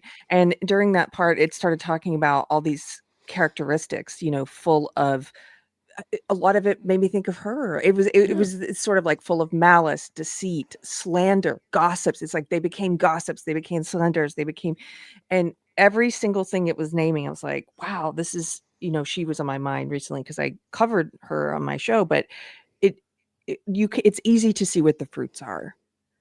I don't I Absolutely. I Well, I don't understand. I guess I do understand why it's hard for some people, but it should be I, easy, I think. I'll throw one out just as I've been telling people. Look at the people that follow them. Look at your audience. That's a really good indicator. It's almost in 4K, tangible example of the product of what you've been teaching. And so we have a lot of fun over here. We laugh. We have a lot of fun, and we yuck it up and all that kind of stuff like that. You can judge me by the fruit of my audience, okay? And judge Candace with the same level, the same intensity. Judge her audience. There you go. Can I have one And comment on that I you found most fascinating? yeah, go ahead. So after she put a clip of me on her show, I got introduced to her audience, and they they came over and found me. There were hundreds of them. And what was interesting is that a lot of the women were, I think it's more women in her audience than men. Okay. But the women tend to exhibit more what I would call cluster B traits. And so when they're all trying to insult me, but the Yeah, yeah. women tend to focus in that feminine, toxically feminine way. They did the thing she does. It's all, insulting you, your character or your looks or whatever. So it's all ad Mm-hmm. hominem. The Yeah, women yeah. were all, you're stupid, you're a loser, no one cares what you say, you're dumb, you have a bookcase, whatever. The the men though, the men that came over, the men in the Fandus, they exhibit more of like cluster A traits, meaning more of the schizophrenic type of paranoid delusions. All of the men, almost all of the men, their comments were, "You're a Jew, Israel this, Mm-hmm. $7,000, Jews, Jews, Jews." I was like, wow, there's a real gender divide over why they're watching her. I think she Yeah. feeds like the resentment and like the darkness for some of the women in tearing people down and watching people get torn down. But for the men, I think it has more to do with like these obsessions, and the men who are in there obsess and focus on Yeah. Israel and Jews, and yeah. So anyway, I thought that was No, no, interesting. I'm looking on the Twitter as we speak, and I just think it. And the one person that put 7,000 was a man. Hmm. I do think that's funny. Hmm. I think they're adorable, y'all. Y'all came to the wrong house if you think I'm gonna do anything. If you think I'm gonna worry with you, whatever. I'm gonna make 25 more videos, and we'll just have fun doing that, and y'all can Why watch those. 25? Make 7,000 new Um, videos. yeah, I'll make it. Yeah, absolutely. Let's finish. Let's go. Was kind of conversations that I was having in the background with Xavier. And we thought that we had perhaps identified Brigitte Macron at Stanford University, a possibility is what I would say. We were maybe at a 50-50%. And then suddenly Charlie Kirk gets assassinated, and it totally throws us off of the scent entirely because we're trying to figure out what happened to Charlie. And now, strangely, trying to figure out what happened to Charlie has brought us back to a France question, right? Why on earth did France move? I mean, who wants to lease a hangar in Wilmington, Delaware for 2 years to paint planes? Ostensibly, we're supposed to believe that this was a maintenance stop, but Why is it so interesting that why does she is this a personality where you make all of France like it's a French company? Okay, got you. But we don't say like all of America when we talk about Walmart. Yeah. We don't say all of America when we talk about McDonald's. Like why because a French company bought land here, bought a hangar to paint planes or whatever they're doing, why is it France instead of the name of the company? Like why is that? This is wild work. She's exhausting. as the tip proved to us yesterday, that wasn't the case. That was a front because that had not been operative from 2021 all the way forward to the end of 2024. So literally, that plane was still making stops in Wilmington, Delaware, and there was no lease to that. And these were federally controlled waterways where that hangar is situated. And we learned that this is a building where there's cooperation between the feds, Homeland Security, and also contractors, independent contractors, which means people that are not a part of our government's apparatus. So the question becomes, who was the foreign dignitary that was escorted on the day of Charlie Kirk's assassination to 920 King Street? Is it? It was the Macrons to talk to your lawyers. Like, what's that got to do with it? Why did the French have to come here, or the Egyptians have to come here, or the Israelis have to come here to do such a deed and task if they've already put people in play? Like the connect is not there. I don't get it. This is wild. Anything, Sherry? Anything, Carrie? Please forgive me. I think it was Colonel Mustard with the pipe. Sorry, that's a clue joke. You guys your audience is too young. No, they'll be commenting. There's okay. A lot of astute clue people here. They said it was her husband. That's wild. Plausible that for whatever reason, Charlie allowing Tucker Carlson to hit the stage and to say that made Charlie a bigger problem than us. I have to tell you guys, in my gut of guts, there is something unbelievably. I just look at Brigitte Macron and I am telling you, you are looking at an utter psychopath in my view. There is something dark. There is something deep there. I see it in the eyes, in the performance of this all, that the response in France has been to start to harass people who came out and tried to tell the story, to effectively ruin their lives, to go after their finances, to debank them, the strange circumstances of. This is projection 101. I don't know. Maybe it might be. Do you think it's freshman year, or do you think they made it to sophomore year, 201? But it's projection for sure. Why are you projecting like this, Candace? I don't get it. Harassing people, trying to ruin their lives. Look at your audience, Candy. Like, look at the Candies. What are they doing on your behalf? Some people who have tried to touch this story, and we've covered this also in our series, that wound up dead. Something is not right. And what terrifies me the most, by the way, is how far, the length that they are going through to protect Brigitte. Who the hell is Brigitte Macron? Okay? Because it ain't Brigitte Trogneau. I can tell you that for free. Who is this person? Because power is allowing us to see how illusory it all is. They would rather protect Brigitte, even though the whole world no longer believes that Brigitte Macron was born. What does that got to do? The whole world, Jason. The whole world is laughing at you. Shout out to Teddy Pendergrass. What are we talking about now? This is craziness. This is madness. This is madness. This is some wild work right here. So now, somehow or another, the Macrons have been brought into the chat. How does that even work? How did you get the Macrons in here? Did they have a passport? Did the Macrons? Shout out to Emmanuel and Brigitte. How did they get into the best live chat on the internet? This is crazy work. How many bingos do you have? Oh, Carrie? Man. I have more than I don't have, I think. You have more bingos than you don't have. Okay, I have 4. I have 12 now. Wait, what did you say? I have 12. 12 bingos? Hold on. 12 that I've X'd off? Yeah, let me show you. Hold on now. Hold on. Now, we are not going to have any of that kind of shenanigans. Now, nobody's got more bingos than me. We're going to have a problem. There is no way. How do you have more bingos than me? Maybe I'm not counting them right. I have 12 that I've marked off. Here they are. Hold on. I'm upset now. Well, I'm in my feels. I just sense and I feel are pretty much the same. No, Am you got cheating? 12 words. You got 12 words. Yeah. Oh, what do you mean? Okay. You're playing 12 games? Yeah, I got 12. I'm trying to get blackout. What? Oh, I don't know. bingo often.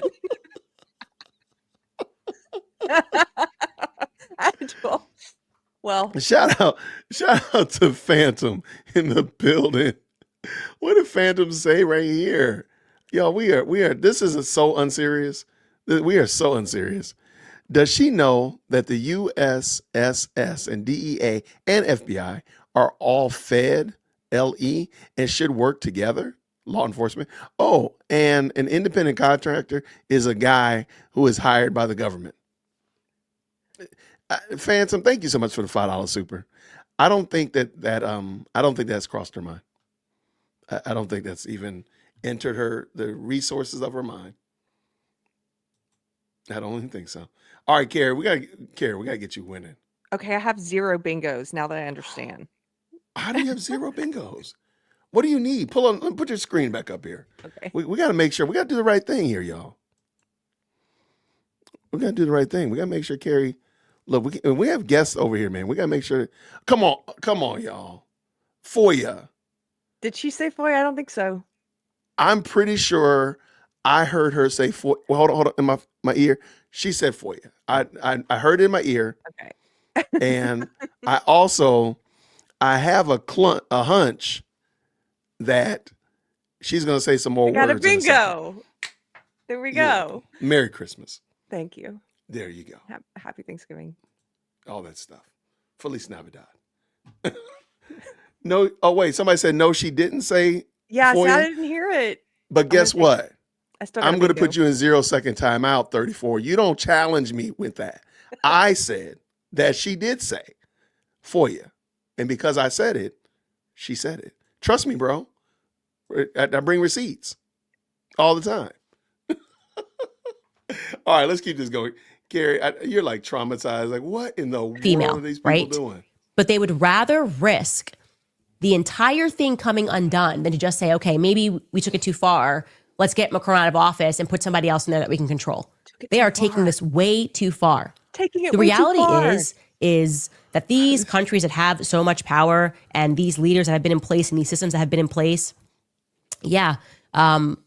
and part of it is because of how much money they have and the lengths they will go through to keep things a secret. But the thing that they are forgetting is perception is 9/10 of the law, right? They have been able to do so much and to conduct so much evil because people around the world actually didn't believe that evil existed, right? The illusion was very important. Now they are violating the illusion and just hoping that money is going to fix this. Money's not going to fix this, okay? Killing people more is actually only going to catalyze the understanding that we're all having that there is something very dangerous and something deep and dark that is going on. And the themes that were in this Brigitte story are now in this Charlie Kirk story. So many people involved here having a history of child sex abuse. It's just not normal. How many times does this come up in the Charlie Kirk story? Whether you're talking about George Zinn or the person that jumped up and screamed or the pastors, the Calvary Chapel, that for whatever. Or the Catholic Church. Yeah. Like, it's funny that she just seemed to, she completely ignores. And again, I'm not saying that there's not problems that she's not called out, but she seems to be very, very keen to misrepresenting Calvary chapels, misrepresenting these people, but not talking. I mean, going as far to saying, hey, well, Calvary chapels, when they find out somebody's got involved in a SA, they just move the people. Just like, you mean like the Catholic Church has been doing? All right, let's go cause some trouble. Shout out to reason Candace. kept getting into these scandals that we went over the other day. That does not, to me, feel like a coincidence. So Is that vibes? Do you think those are vibes? That's vibes. That's You think that's vibes? for sure. Yeah. I think does it's not vibes. feel like It does not feel. I want to highlight one of your commenters really nailed this. Candace always reveals how she's not as intelligent as she's able to convince people of. And she Yes. just said perception is 9/10 of the law. And did she mean possession is 9/10? It's possession is 9/10 of the law. I didn't Let me even see. catch that, but one of your commenters did. Hold on. I heard that and I wasn't certain that I understood it. And I was just like, it doesn't make sense. Yeah. Yeah, possession is She said 9/10 of the law. perception. She did say perception, but she did say perception. I'm a pre-K law student, so y'all leave me alone for that one. There we go. If you have bingos, please put in the chat how many bingos. The goal is, of course. So, Ben Shapiro says she's a faux sophisticate. It's starting to make sense. All right, let's keep this dance going. Let's go. Are they just so arrogant that they think that money is going to make this go away? You have to do the right thing. You have to make people believe that real justice can be served. Okay? And right now, we are getting a sense that doesn't even seem to be a plausibility. Who is we? And that things are becoming even more extreme. More money is being spent in trying to get us to invest in a fiction. Like, I don't know. It just seems like it's all coming undone. And so I wanted to express that to you guys, that we should prod that narrative more. We should learn more about that company, Satis. We are receiving a bunch of tips about that company, and we are going to chase down those leads, because it's very difficult once I put that in a timeline for me to simply ignore the France angle. Obviously, France would know. They should be able to just help us out. I'm sure they should be able to reach out to France and say, hey, you purchased this hangar. I mean, you decided to lease this hangar for 2 years, very short time, to paint some planes. Could you tell us who landed in Wilmington, Delaware, and was shuttled over to 910 King? I think that would be a good start. That's kind of embarrassing that she really believes that anybody, well, first of all, that the whole country, like, she'd probably call the French consulate and thinking something's going on. It's just a French company. But just how arrogant she comes across, as if they're going to do something for her, and they have to. Yeah. Like, She does this with all of her targets. She makes demands that they, like, even when she said way back when, I heard the Candace saying, well, look, she said she'll stop all of this if Erica tells her to. I'm like, wow, you're saying that this grieving widow has to interrupt her grief process and pay attention to this narcissist and tell her to stop, which, by the way, that won't get her to stop anyway. That never it won't worked. get her to stop. No. Because she'll, why does she want me to stop? Does she believe in free speech? We already know the playbook. We already know. We already know. She's about to go to commercial break. Anyways, we'll be right back, and I'll tell you about Brian Harple's big lie when we come out of a few sponsors.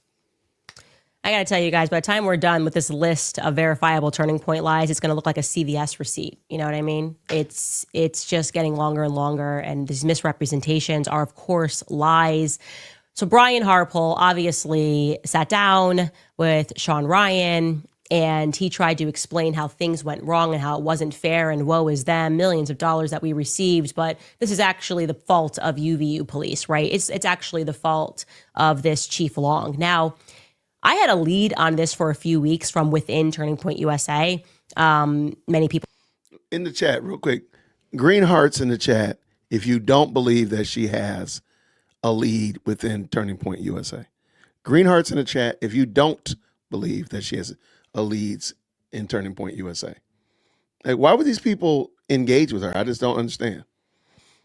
And if they're so bold, then why are they not just going ahead and stepping forward and just, I mean, nobody's willing to put themselves out there. Everybody's like, hush, hush.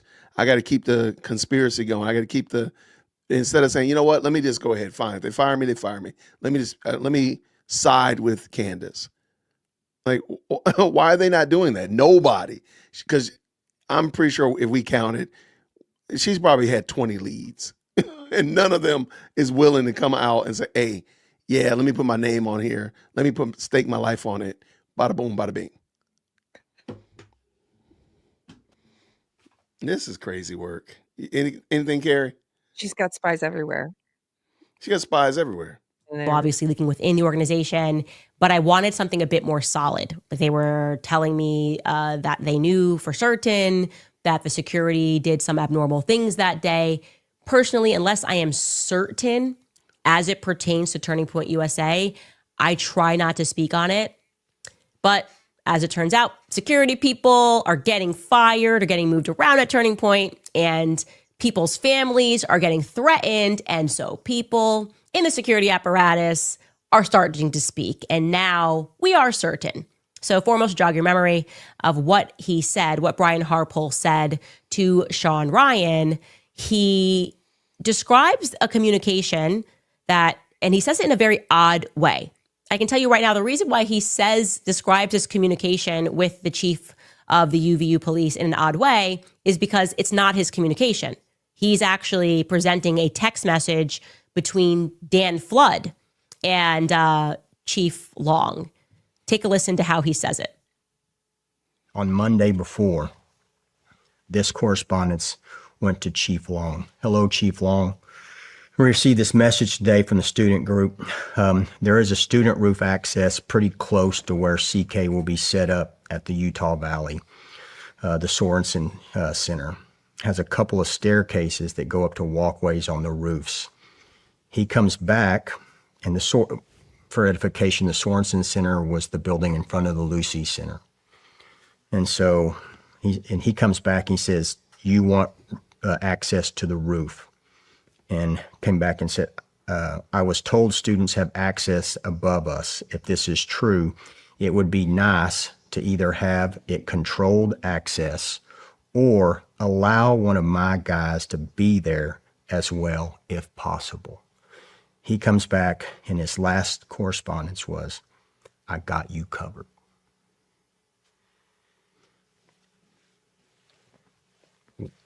What else am I to do? When a command level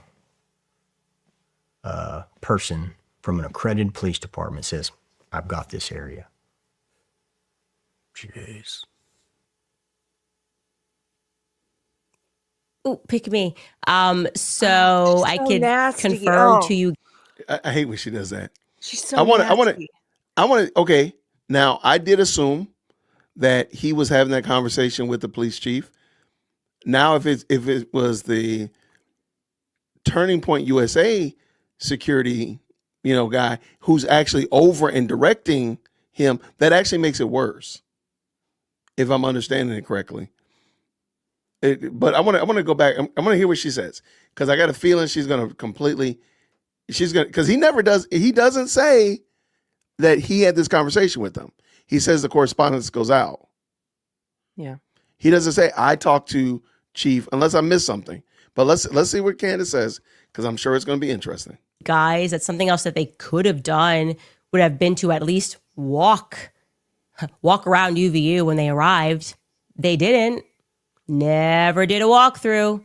And I can also tell you that this is a severe misrepresentation, because the reason why he says Sorensen, and obviously many people picked up on this, like Lozzie is supposedly where the student got up on the roof. So why would Sorensen even matter?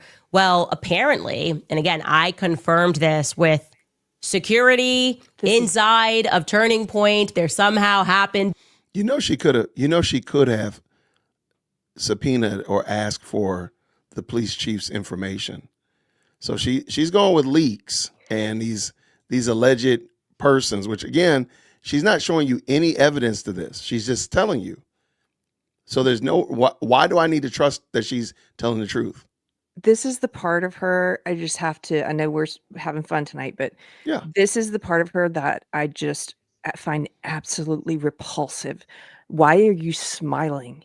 Why her face is not, this is not a normal person's face. Even if Correct. what you think you found, and even if she were a real journalist or was bringing to light new information, which she's Facts. not, even if you were, you would not be reporting it with sadistic glee. This man is traumatized, whether you believe like some him or not, crazy yes. conspiracy that he had something to do with it, which she's trying to implant in a demonic way in the minds of her audience, or whether you believe that they lapsed in their duty that day, or whether you believe they didn't. No matter what you believe, this man is traumatized with grief, and she is she's reveling in this, in just tearing down his character and in implicating him. It makes me so sick to my stomach. This is what I talk about when I say she's evil. No, She enjoys I agree with you. this. I agree with you 100%. And let us also just point out that when she thinks she has you under her thumb, she's going to keep driving it in and such like that. Or she thinks she really has you in a weakened position. So she's just going to drag this man. Yeah. And such of that nature for what exactly is the benefit of what she's doing. And I'm just going to add this last little caveat to the candies. Just think about it. This investigation, what is it going to be the end result of it? Is she going to take this information to the police? She's already said the police were corrupt. The feds, nope, corrupt. Where's this information going to go if she does find out that it was this, communist beekeeper hanging out with the Ninja Turtles in the tunnels? Where's she going to go with it? Nowhere. It goes nowhere because she's already implicated everybody. So who's going to sit there and work with her? It's crazy work. You ready? Yeah, I'm ready. Yeah, I know. To be a leak, and so they can't dispute this. But actually, Dan Flood was primarily and only concerned with the flag of halls, which is behind. That's what was behind Charlie. So I'm going to actually show you this, what they're referring to, and why he says Sorensen. I don't know if your mouse can move here. I don't know if you're able to do that. It's okay if you can't. But you can see we're up there on the right where it says Sorensen Student Center. Well, there is a way, as you can see, to get down and get across to the walkway. And that's what they wanted to secure. They wanted to secure and to make sure that nobody had access above Charlie's head. And that's why he says the walkway. He knew that, by the way. Obviously, he knew the context of that. It's very strange that he's reading that off of his phone as if it's on his phone and he had the communication. That's fundamentally dishonest. He should have said, this text message happened between Dan Flood and Jeff Long, and here's what. But it's funny because they did actually, he talked about the walkway and the big ornamental rocks and how they got a police officer to stand there and not barricade it off, but tape it off so people couldn't walk by and chuck a rock over at Charlie. He talked about that. And it's like, she totally missed that, or she's just being dishonest, or maybe both. Yeah, I don't know. Both.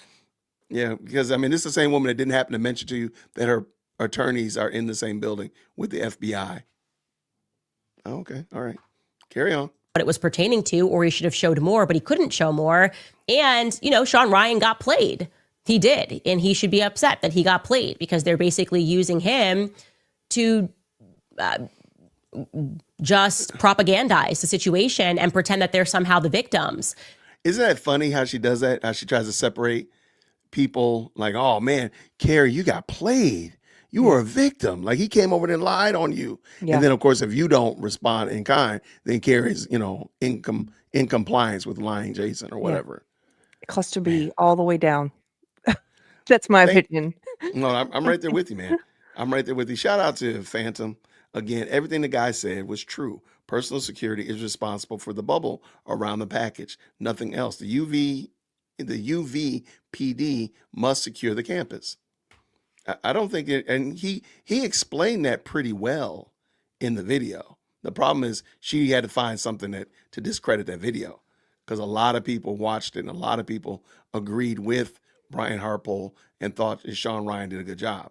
Something else that is very strange that I was told early on when all these leaks were coming is that not only did Turning Point not walk the campus when they got there, I'm referring to the security, but also the only thing that Dan Flood apparently cared about was making sure that their SUVs had clear access behind Charlie, in and out access.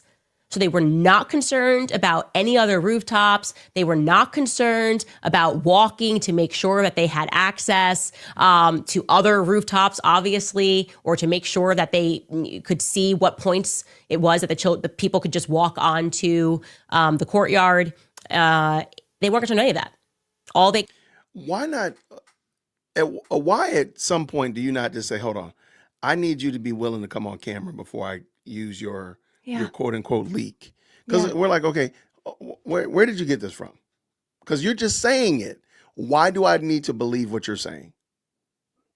We got used to this, unfortunately, from the old media during, the COVID years, the BLM years and everything. They would the journalists, as the journalists became more and more corrupt and betrayed us more and more and fed us more propaganda.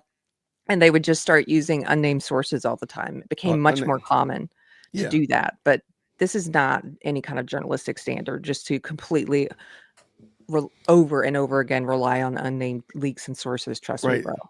Right. Just trust me, or just give some, or just say, hey, okay, at least corroborate it. Because I mentioned before, the scriptures teach that don't, out of the mouth of 2 or 3 witnesses, let every word be established. We have no witnesses. We just have one person telling us this.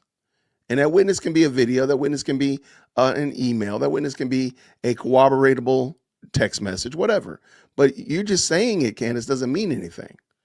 And you showing us your spreadsheet that you made doesn't mean anything. It doesn't. It really does. It's sad to watch because you're like, this woman's just saying this, and these people are just eating it up. Cared about, for whatever reason, was the flag of halls, controlled access in the flag of halls. And I'm wondering if that reason is because, this is really interesting, but I told you, it's kind of strange that there were only 2 videos of people really that saw the alleged shooter on the roof that sprinted off of Losi. I found that to be quite strange. There were a lot of people there that day. There was a lot of action that was caught. There wasn't even any more testimonies that came out. And when we hunted down the origin of those videos, I found it strange that those students who shot it didn't post it themselves. They went through third-party people, fourth-party people. One person, both of them, jumped through multiple hoops to get that video out. And when we tracked those people down, both of those students or non-students were in the military, right? ROTC. Oh, God. I found that to be very interesting and compelling. And I am Compelling, why? wanting to know more about what was happening in that Hall of Flags. Something is off here. There seemed to be a lot.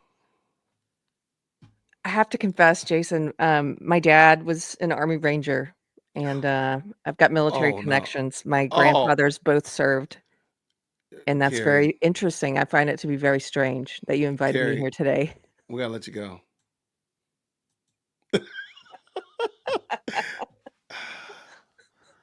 Now it's military. Now the military is catching strays again. Yeah, I mean, if you take her seriously, then again, you know what? I don't like it. I don't like it. I just don't. I don't. I feel like conspiracies and Candace are best friends. Mhm. Yeah. Okay. I think that's enough cheating for right now. I'm gonna get blackout bingo. That's why I have a black board today. This is craziness. Wow. All right, let's bring her back. Let's get Was that. about the Hall of Flags. Even that Indian kid that we had showed you was taking that shot, who said like, oh, I didn't know Charlie, but he was really popular, was posting all of these videos and somehow gave his videos to the news. He was in the Flag of Halls, or the Hall of Flags, pardon me.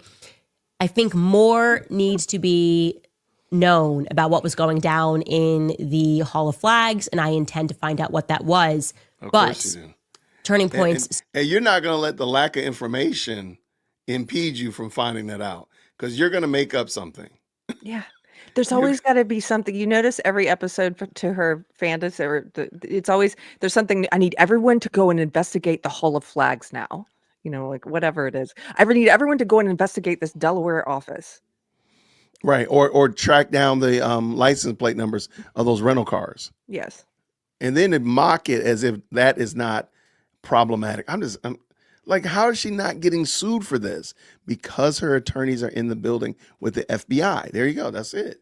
Prove me wrong, bro. Security completely dropped the ball, and they knew they dropped the ball, and yet they then tried to pass that off by misrepresenting text messages.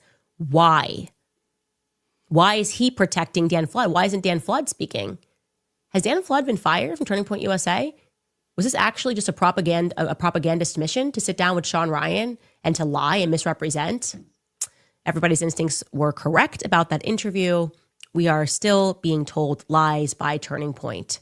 Now, beyond... What's the lie, though? He did. Now, again, I'll give you this. He did not say emphatically this is a text message. But wait, I want to know this. How do we know that it wasn't a conversation with him? How do we know that? She just said that it was a conversation between Dan Flood and Chief Deputy Long. We don't know that it wasn't. It could be Harpoles. You know what I mean? It's You just, just gave up? she's the only source. I just given up. It could be any. Yeah. I don't have. It makes me so frustrated, Jason. I'm sorry. No, I'm with you. I mean, we might Yeah, we don't know how many conversations they had. We don't have, no, none. So And that this is crazy. This broke in Utah. So the story goes, and I told you that the story was BS, but what the feds told us was that, grandpa's gun was missing, and then a friend called, and the dad, Tyler Robinson's dad, recognized his own son and then turned his son in. And I told you that was a lie. That's not how things went down. And I was called a liar, and no one believed that I had sources. Well, now, mysteriously, the footage of Tyler Robinson turning himself in, which should in theory show his dad and him walking in, his dad turned him in. Remember that storyline? Well, it doesn't seem like we're ever going to be able to get that footage because it's now missing, ? Take a listen to KUTV News investigating. I'm going to stop for a second. If you have teenage daughters, let's go with, 12 and older, you probably are getting at your wit's end because Candace acts like a 15-year-old. I'm going to just tell you that. I have a 15-year-old in my house, and she acts just like her. The things that they say and do are just, they act like kids, and she behaves like that in 4K. ? Like, I'm right. Come on. Yes. Tell me I'm wrong. Yes. Tell me I'm wrong. It's not childlike, it's childish. Childish. Yes. Yeah, absolutely. You just act like a child. And anyway, I think it's very interesting. So now she's going to cast a specter on whether or not Tyler Robinson's dad really marched him in. And she's going to miss the biggest thing on the plate is that Tyler Robinson and his dad and mom have not come out and said that he was innocent. So whether or not there's a video there is actually kind of beside the point. Why is the mom and dad not jumping in front of a camera saying our son is innocent? We want justice for Tyler. Meanwhile, can I just say, because of all of this crazy, insane conspiracy theory and conjecture and really attacking just so many different people and countries and organizations and everything, because of this big circus that she's put on, that's all about herself at the root About of it. People aren't talking about some of the facts of the case as they're coming out. I'm still waiting. I follow true crime. I watch a lot of true crime podcasts. I want to see the trial. The trial hasn't happened. Her Candace is always talking about, like, don't you want the facts? I'm like, yeah, that's why I'm going to wait and see what the state has for their case. And I'm going to wait and see as things come out. And what we do know is Turkey Tom on his channel had a source who turns out to be, he verified this person's identity, who is a roommate, a friend of Tyler Robinson and his roommate and lover. And he gave him some personal photos of the house. He described what it was like, what the trans lover was like, how he would build these like nests on the couch and go through these periods of depression and alcoholism. And he gave a lot of details sort of about what the environment was like there and how it might be impacting someone's mental health to be in that kind of environment. And does she ever cover anything that's related to the actual case? Like, no. Which seems, or like, why just immediately assume, or why did she not actually pursue UVU and find out what was the deal with UVU and for example, is it true that I could not come out and fly a drone? Did you find that out? You just assume that they lied. Or what about the actual ambulance story? Is it true that you all did not have, that you're responsible for having the ambulance there? Why did you not do that? Yeah. That should be, why are you not pursuing those? Those are he gave you a lot of breadcrumbs to pursue, like FOIA his phone records, find out that kind of stuff like that, find out why the school didn't do those. But nope, we are in Delaware looking at the French, which is crazy work. Like, and Bridget Macron is behind it all. How did Brigitte Macron get back? I did not have that on my bingo board. But you know what though? Hold on. Sorry about that. I did not have that on my bingo board. I feel betrayed. I feel betrayed that I did not know that. Are you cheating? What are you talking about? What are you talking about? I would not cheat on this game. I want you to stay tuned till tomorrow to see that I don't cheat on this game. I do not cheat on this game. How dare you? I am offended. How dare you? Do you need a word? You said stay tuned for tomorrow, so I'm going to take it. Now I have also said to for go. you. I also said for you. I got that. Betrayal's right there. You want to Right take there. betrayal? You Okay. can have betrayal. There we go. We got Vibes. Vibes. Come on. Wait, you got Vibes, best friend? Come on. What are you doing? Do you not want to win this game? Carrie, the goal is to win the game. Okay. What are you doing? Do you think Wait. what are the chances she's going to say number one podcast? Because I've got that one on my. I got a feeling. If not, I'm going to say it at the end. Okay. But I believe she's going to say it. Carrie, the goal is to win this game. On by any September means 17th, necessary. 2025, Washington County Sheriff Nate Brooksby held a press conference. Our job was not to interview, our job was just to get him here. After Charlie Kirk's alleged shooter was taken into custody in Washington County less than 2 days after the shooting. Within the hour, my friend drove Tyler and his parents to my office, where he was greeted by plainclothes detectives. After learning of this, I submitted a public records request to obtain any video of Tyler Robinson walking into the jail facility. Washington County responded saying there were no records responded. See? So your mind is at ease. I did not have to cheat. See, I just knew I just knew it's gonna come. Responsive to the request, as Robinson did not go to the jail area. Our request for any holding room video was denied. A few weeks later, I re-upped the request on a more generalized scale for surveillance video showing Tyler Robinson walking into the sheriff's office. For the state of Utah, we would certainly hope that this video is available. The response? Our office does not have any applicable records responsive to this request, as the surveillance footage is no longer available after the 30-day retention period. If, in fact, it has been destroyed and not preserved, it's very concerning. And if it has, then it's very concerning that they're telling you they don't have it. If they no longer have it, I would have expected to say that this video has been provided to the Utah County law enforcement. Please contact them. But instead, this letter leads, in my opinion, as trying to shut the door and not give you free access to the press. While it's not clear if the video exists and was just handed over to another agency, in a response to me, Washington County shared with me they don't believe the video was shared with anyone involved in the case. Wanting to get videos showing that he turned himself in and the manner he did so would be crucial for the defense work of mitigation. I don't know, guys. So I'm just wondering, is every person is there a video of everyone that, John DUI or Sally meth head, do they all have video of them walking in? I'm not saying it is wrong, but like, why?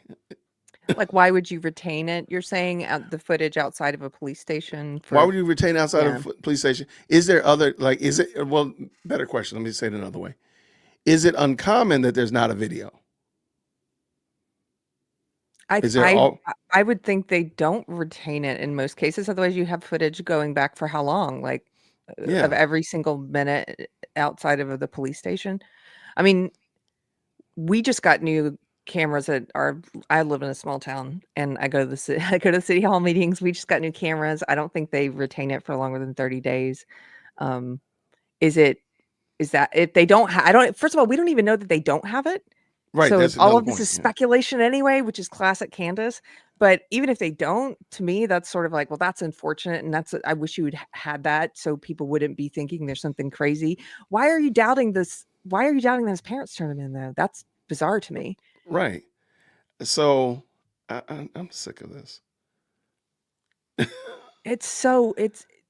Let's go back to that CNN interview where she says that the text messages between Tyler Robinson and his lover were fake. And she used that word obviously, like she was obviously fake. And then she revealed when the reporter, I can't believe if you let CNN dunk on you, like she let CNN dunk on her. They asked her, yeah, why do you say that? And she said, well, Discord said they weren't real. And they said, well, actually, these were not the Discord messages or something else. These were the text messages between him and his lover. And she said, I didn't read that they're text messages. Well, it's in the indictment that they're text messages. And the funny thing is, she actually read the indictment, on her podcast, and so she Wow. reads that. She reads that part, and I'm like, what? Why did you act as if you had not read it? Yeah. Um, But in those text messages, he says, "My dad's asking me, but he recognized the gun on TV. It's a very specific gun. My grandfather gave it to me." You know, his parents did the right thing, correct. and bringing in a family friend to help convince him to turn himself in, like they did the right thing. I agree. Okay, we got to get done because I've got something fun. What do you think? Are you done with Candace? I'm so done. I'm so over her, man. Okay, I'm gonna make an audible, y'all. I'm calling an audible. I'm calling an audible. I want to bring up something. Somebody just sent me a tweet that I think is very funny. So let me bring this out of the way. All right, here's a tweet from Candace. Let me see if I can make it bigger. All right. Candace, yes, just now, just like 16 minutes ago, maybe about 20 minutes ago, has had to, I don't know why she's doing this. Carrie, if you can maybe tell me why you think she might be doing this. Looks like another round of desperate and fake debunking regarding the Egyptian planes. These federally sponsored trends are as fun as they are predictable now. And I can tell you guys with absolute certainty that today I learned the federal government is in a panic about the mention of their joint DHS, FBI, and DEA office at 920 North King. The tip proved absolutely solid, and I was informed so. It is now a fact that the foreign dignitary was picked up after arriving from Provo the morning of Charlie's assassination on an Egyptian plane and then transferred to 920 King for some joint operation. And yes, despite the massive office space, there is nothing else in that building except a law firm.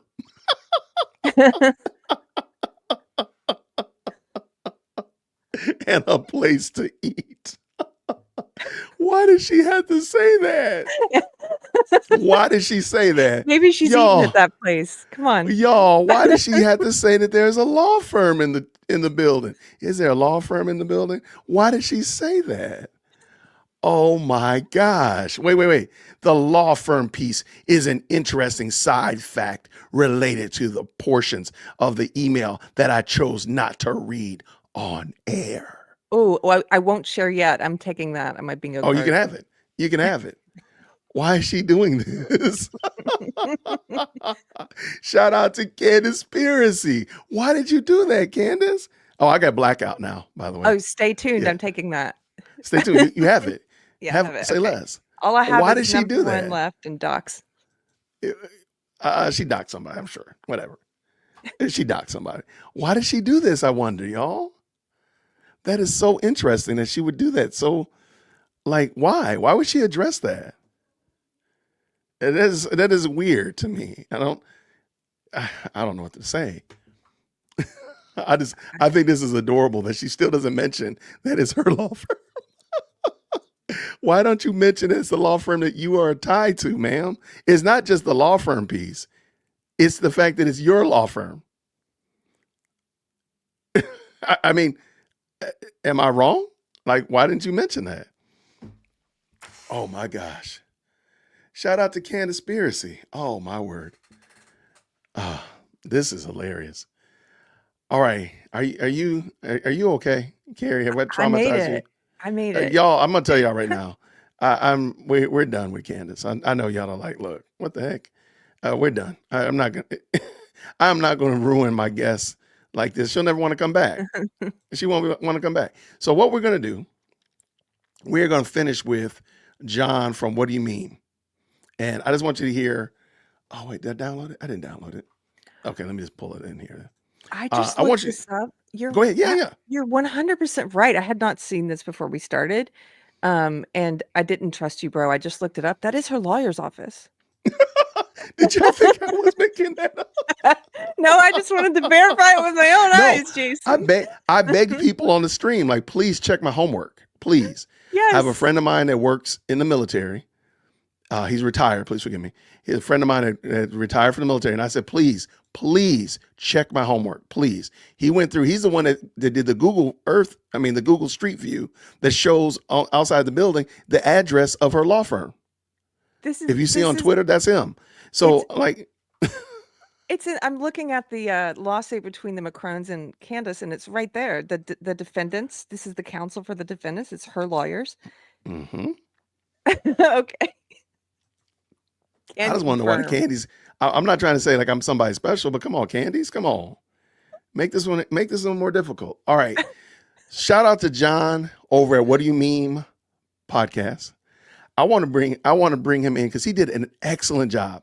And let me know if you want to stop Carrie at all. But otherwise, I just want y'all to hear, why is it that Candace is why is it that the Candies get so sucked in to this narrative? Why do they get so bogged down and they will literally crash out on behalf of Candace? All right. I think you'll really enjoy this. If you could, please drop green hearts in the chat when you can hear. Let's go ahead and go to war. Let's go. Candace Owens might be one of the most persuasive voices online right now.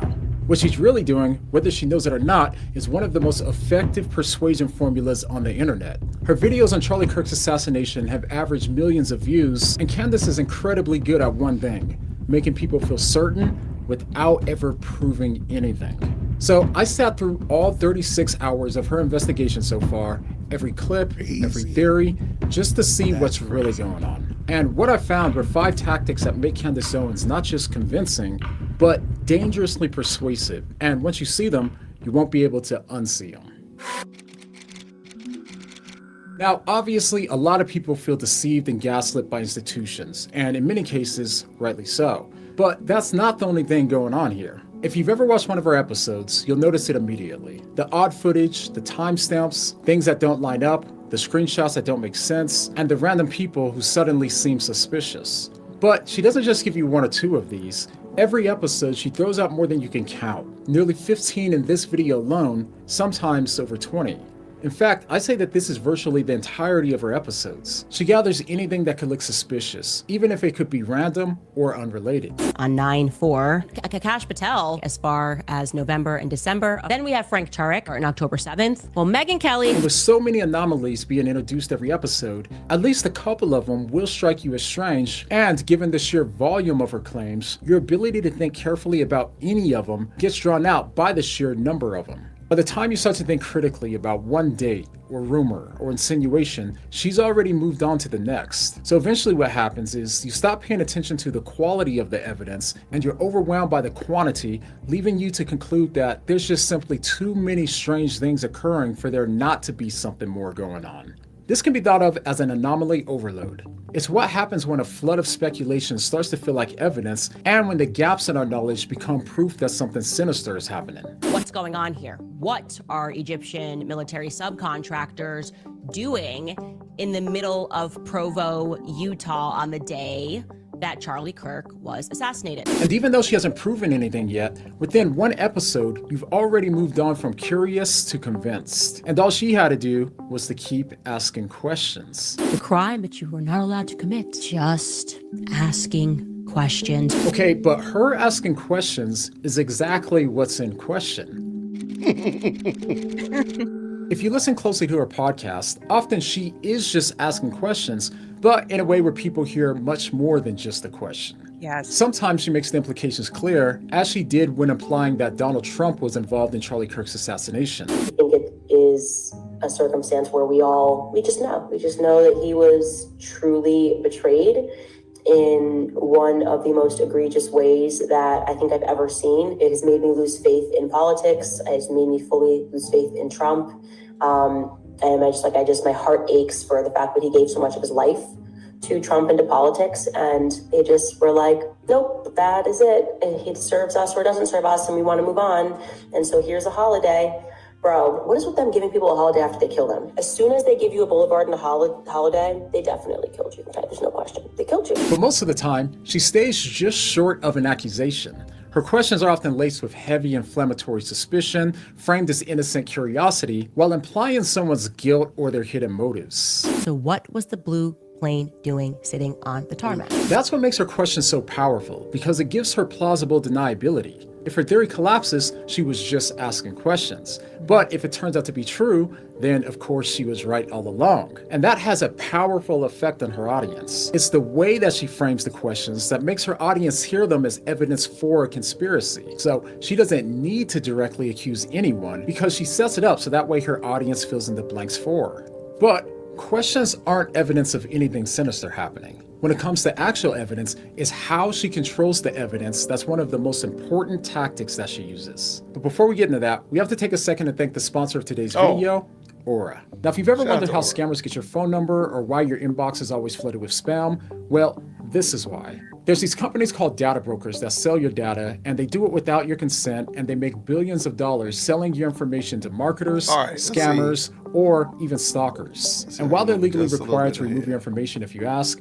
they make the process confusing. Tom says, what do you mean? Or click the link below to try 2 weeks for free. Shout out to All right, now let's get back to how Candace controls the evidence, making it nearly impossible to argue against her.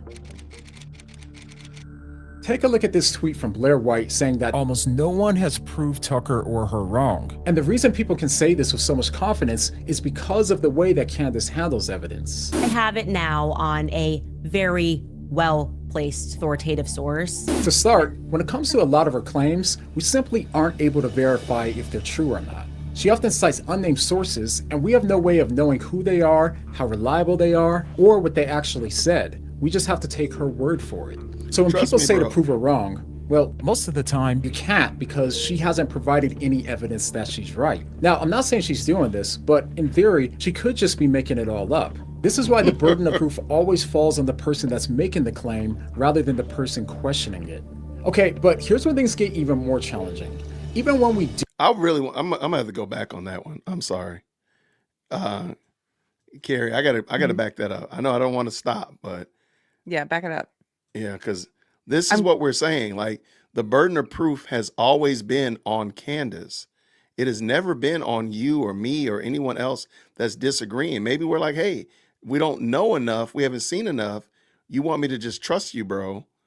And like, if you haven't given me the, what am I trusting you with? Why am I trusting that you're telling me the truth? What are you about to say?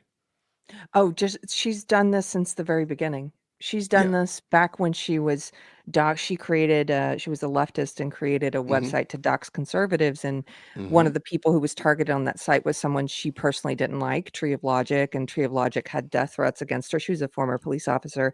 And she would do this thing where she would make allegations and then tell the other person that, like Tree of Logic, you have to prove that these allegations I've made are not true. That's proving a negative. That's a rhetorical device. It's a cheat. Right. Yeah. Yeah, absolutely. Or you know, hey, I'm gonna say that Brigitte Macron is a man. Prove me wrong. Exactly. Like, no, you prove that you're right. What is your evidence that you're right? There you go. Therein is the rub. Okay, let's keep it going. Great video. Always falls on the person that's making the claim rather than the person questioning it. Okay, but here's where things get even more challenging. Even when we do have direct evidence showing that she's wrong, it still doesn't count. I mean, take a look at what she said about Netanyahu's letter from Charlie Kirk. He is severely misrepresenting. Those sentences are real, but I am calling upon Bibi Netanyahu, the dear friend to Charlie Kirk, to publish the letter's entire contents. Like, don't start with just 2 sentences. Publish the entire thing. You're holding it. I'm saying you're severely misrepresenting the content. Now, this is a common power move. She forces Netanyahu to choose between 2 options. He can either release the personal letter to the public or keep it private and look guilty. And when the letter was released and it confirmed exactly what Netanyahu said, it didn't seem to change her mind. In fact, this is the same tactic that we see over and over. She demands evidence, and if you don't give it, then you're hiding something. But even if you do give it, it doesn't disprove her claim. Instead, she treats the evidence as suspicious or even as more proof of a cover-up.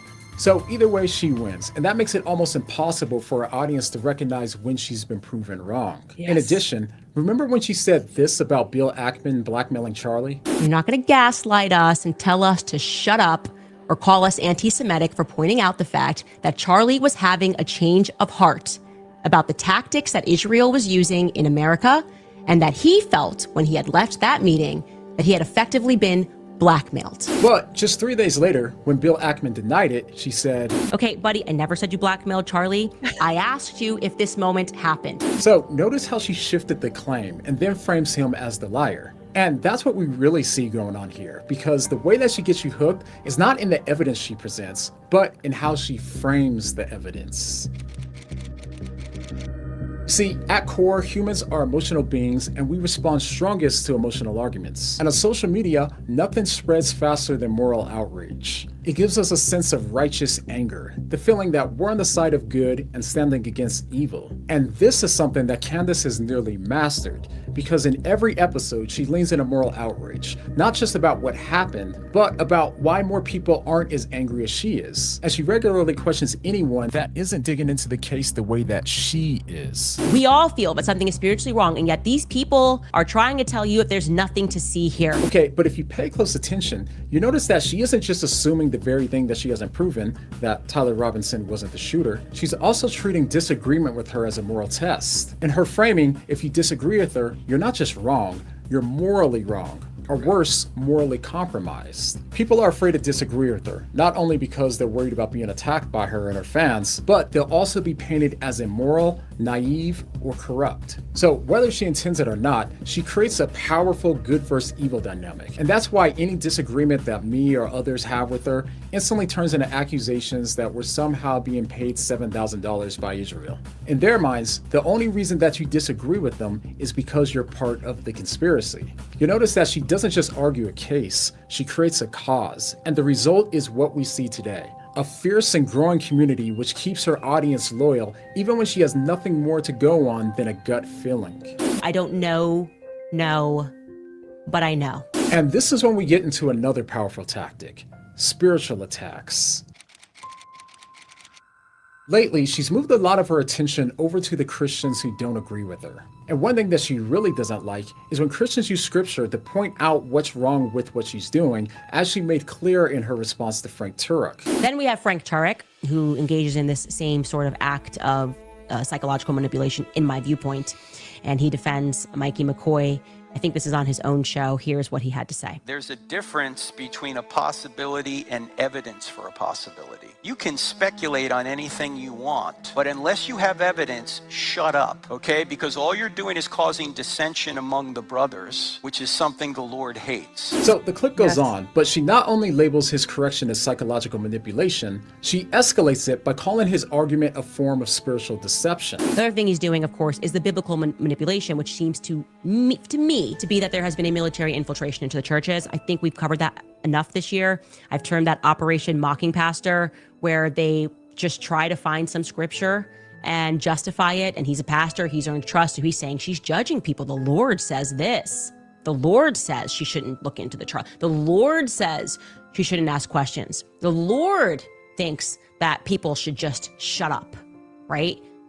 That to me is like the sickest form of manipulation. The sickest form of manipulation is to try to present it via the lens of what God would want. You don't have to do that. Just say what you think, say what you mean, and try to manipulate people in the old school way. She says it's God time. This has become more of a pattern, because even more recently, she not only dismissed Ali Beth Stuckey's scripture-filled critique by calling her Christianity fake, but even worse, Candace doesn't say— I apologize. What did you say, Carrie?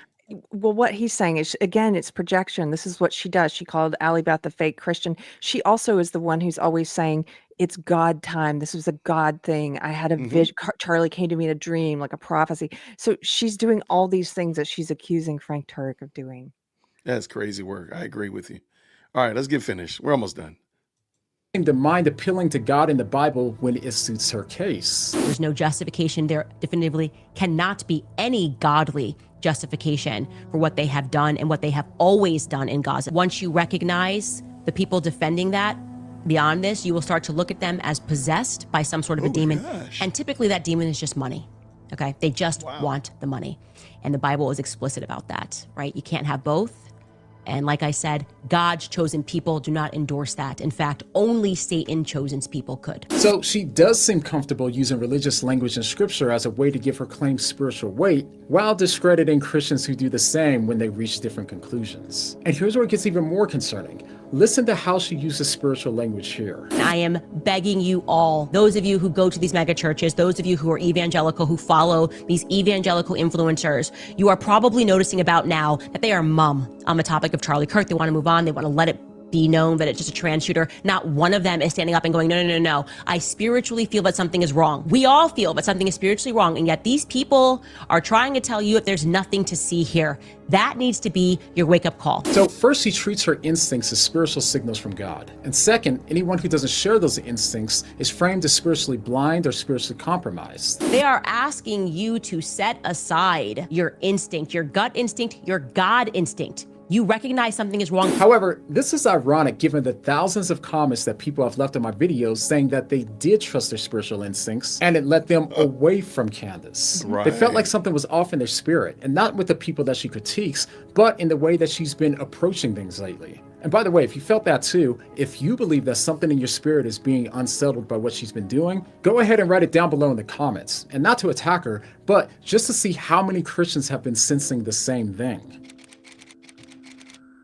So at this point, this has been going on for months now. She's currently made almost 40 episodes on this topic, and she keeps telling her audience that they're getting really close to solving this case. We are making so many discoveries in this case, and I have to tell you guys, we're getting close. I've got a feeling about that. We're close.